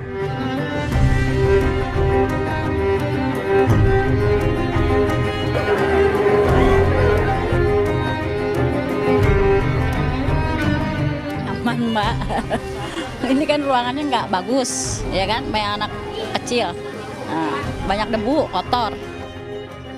Keadaan memburuk sekali.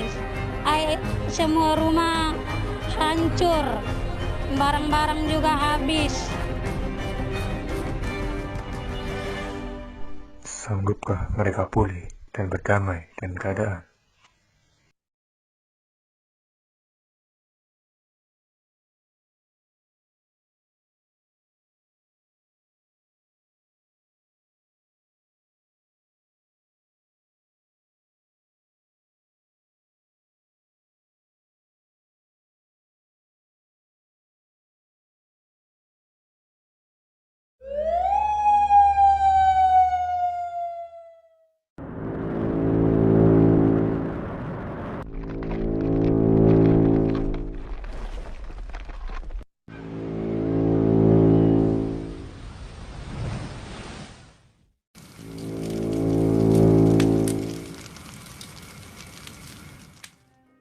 Petaka selalu mencoba menghampiri kita. Namun, tak selalu dari kita siap menghadapinya.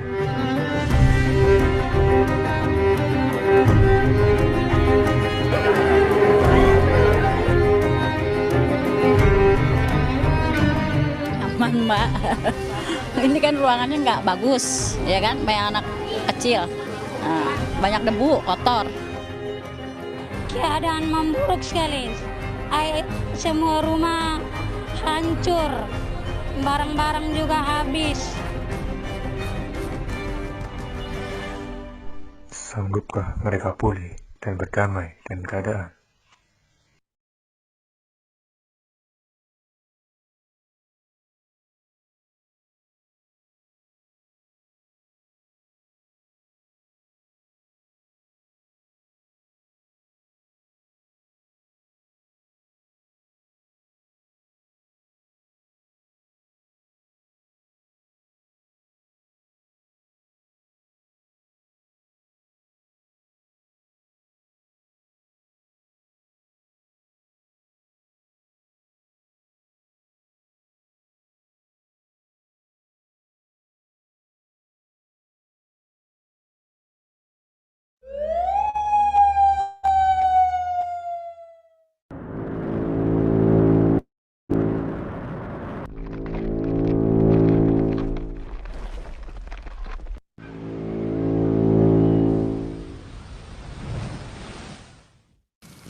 Petaka selalu mencoba menghampiri kita.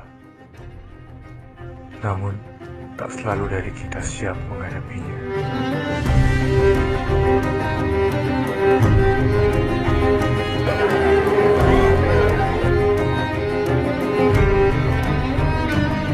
Aman, Mbak. Ini Ini kan ruangannya nggak bagus, ya kan? Banyak anak kecil, banyak debu, kotor. Keadaan memburuk sekali. Semua rumah hancur, barang-barang juga habis. Sanggupkah mereka pulih dan berdamai dengan keadaan?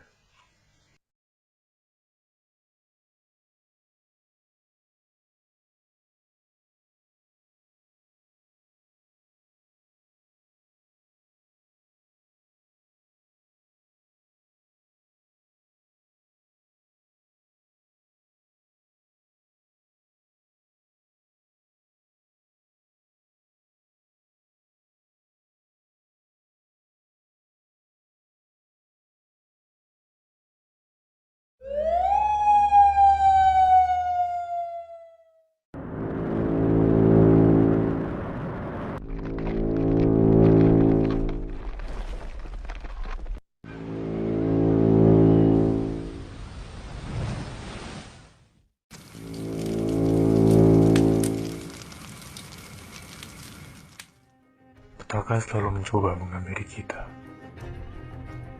Namun, tak selalu dari kita siap menghadapinya.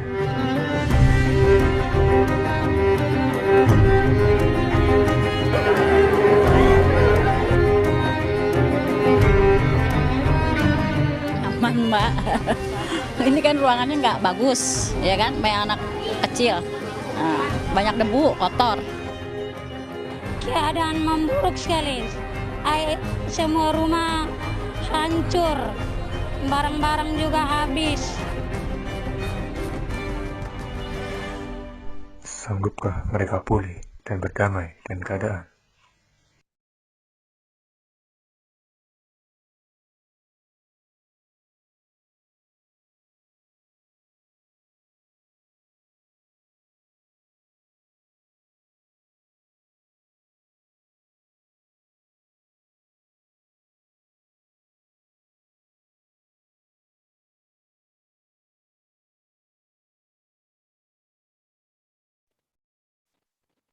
Good afternoon. Welcome back, honorable judges, panelists, and all participants. Thank you for coming back on time. We finally arrived at the moment we've been waiting for, the announcement of the winners. The winners will be announced in the following order: second honorable mention position, first honorable mention position, third winner, second winner, and first winner will be announced last. Now, we will announce the second honorable mention position. And the winner goes to participant number 38. Congratulations to participant number 38 for being the second honorable mention position. Please turn on the camera so we can photograph you all in one frame.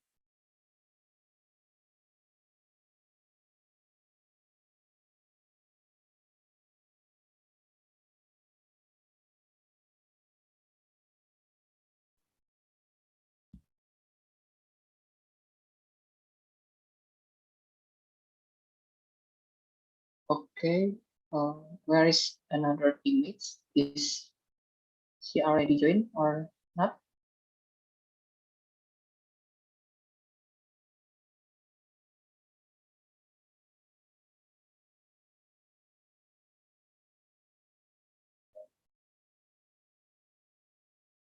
Okay, if she wasn't able to join, for the committee in charge, maybe you can help to take the photo first.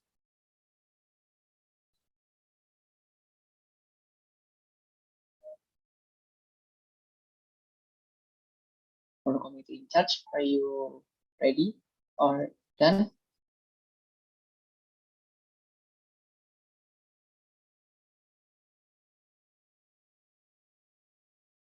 Okay, let me take a picture.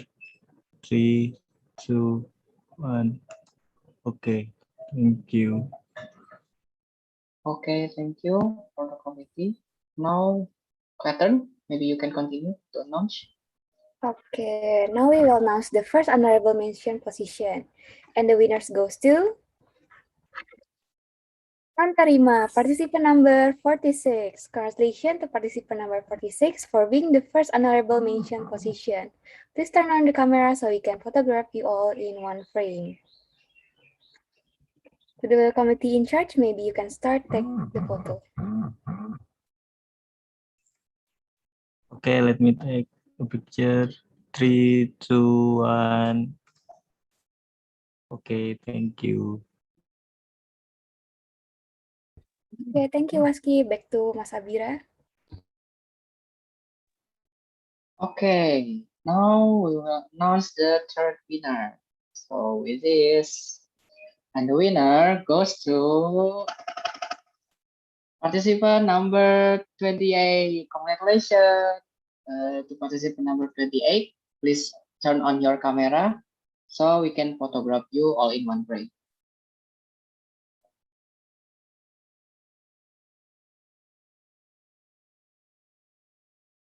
Okay. Seems like everyone Okay. ready for the committee in charge. Maybe you can start. Okay, ready. 3, 2, 1. Okay, thank you. Okay, maybe we can continue to Catherine. Okay, thank you. Now we will announce the second winner. And the winners goes to Balai Adal House, participant number 36. Congratulations to participant number 36 for being second winner. Okay, seems everyone ready for the committee in charge. Maybe you can start the photo now. Okay, ready. 3, 2, 1. Okay, thank you. Thank you very much, Waski. And back to Mas Abira. Okay, now we will announce the last and the first winner. So yeah, maybe we can guess. And the winner goes to participant number 16 with project title Mantun Jiwa Community Center. Congratulations to participant number 16. Please turn on the camera. Oh, looks like Okay, ready, ready. they was prepared before. Yeah. Okay, for the committee in charge, can you help me? Okay. 3, 2, 1. Okay, thank you. Okay, once again, congratulations for all the winners. Now we will proceed to the next event, which is awarding of certificates and pendants to the judges. The first judge is Mr. Eko. To Mr. Eko, please take out the pendant that we already sent out to you so we can take a photo with you with the certificate. To the committee in charge, please take a picture now.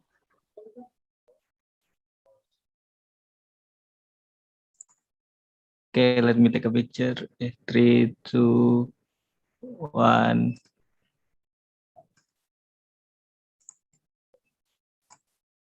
Okay, thank you.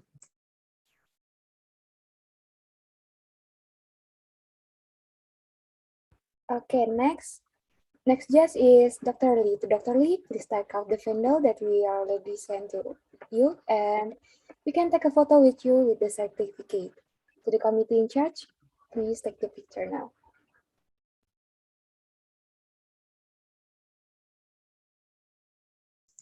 Okay, ready. 3, 2, 1. Okay, thank you.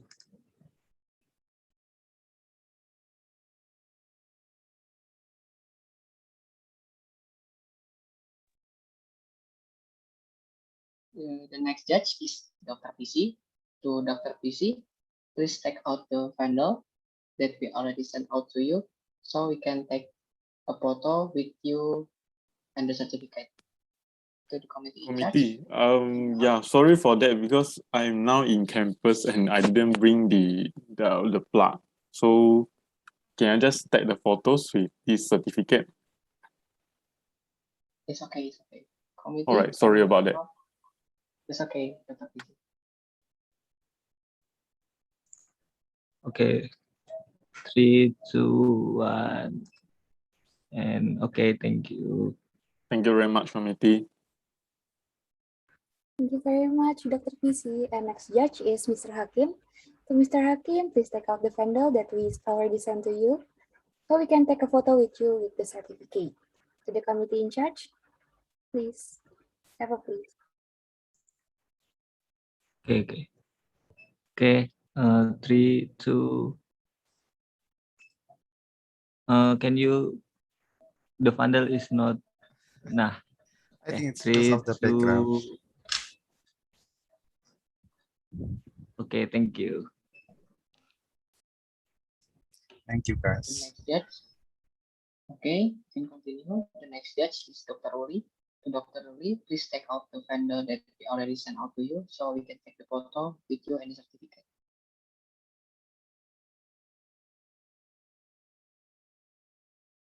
Okay, for the committee in charge, please take the picture. Okay. 3, 2, 1. Okay, thank you. Okay, thank you. And the last judge is certificate for Prof. Hamdan. Despite Professor Hamdan's inability to attend, the certificate will still be displayed. Perhaps the documentation can take the photos to the committee in charge. Please take the picture, or maybe it doesn't necessarily. Okay, so we can continue to the next event.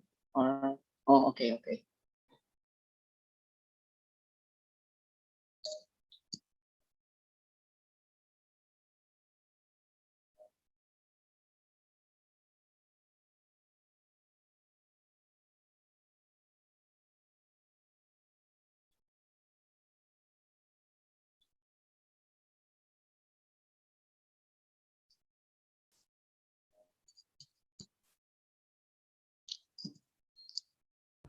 Okay, we will next. Unfortunately, the final judging has come to an end, but before we conclude our PT, it's a good idea to take a group photo. Honorable judges as well as participants are welcome to take a position. To the committee in charge is welcome to take some photos.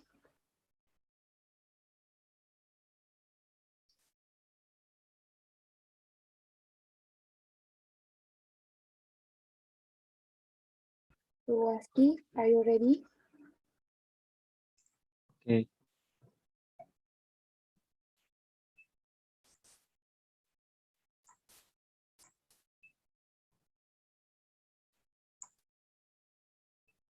Okay, everyone. 3, 2, 1.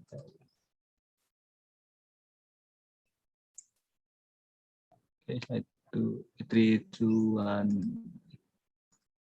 Okay, thank you.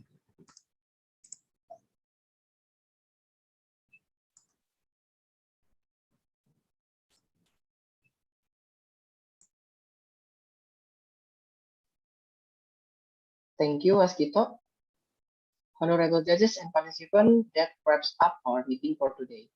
Thank you to all of the judges, Mr. Insinyur Eko Agus Prawoto, Master of Architecture, Ikatan Arsitektur Indonesia, Mr. Professor Technologist Dr. Muhammad bin Haji Ahmad, Mrs. Lee Yokelai, Doctor of Philosophy, Mr. Leng Pauchung, Doctor of Philosophy, Professional Technologist, Mr. Muhammad Abdul Hakim, Master of Arts, Doctor of Philosophy, Mrs. Doctor of Engineering Kusumanindya Nurhandayani, Sarjana Teknik, Magister Teknik. And also to the Dean of Faculty of Engineering from Universitas 11 Maret, Dr. Teknologi Insinyur Solihin Asad, Magister Teknik, the Honorable Dean, Faculty of Built Environment and Surveying, University Teknologi Malaysia, Associate Professor Senior Dr. Hazali bin Abdul Hamid. And to the Head of Architecture Department, Universitas 11 Maret, Dr. Arsitek Insinyur Joko Cahyono, Master of Architecture, who participate during the event. On behalf of the Archevent 2021 committee, I would like to thank you all for making time in your busy schedule to join us here today. Once again, congratulations to all the winners. Thank you for putting up your best effort from the start of the competition until this final stage. Our contact person will contact you soon once the meeting has concluded. Maybe that's all for today. I'm Abira and my pen Catron as the moderator for the final judging Archevent 2021 Architecture and Landscape Architecture Design Competition with our goodbyes.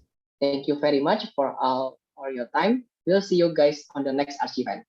Good afternoon. Wassalamualaikum warahmatullahi wabarakatuh. Waalaikumsalam warahmatullahi wabarakatuh. Thank you, everyone. Thank you. All the journey. Yeah. Goodbye. Thank you, thank you.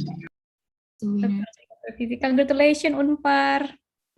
Congratulations to all the winners.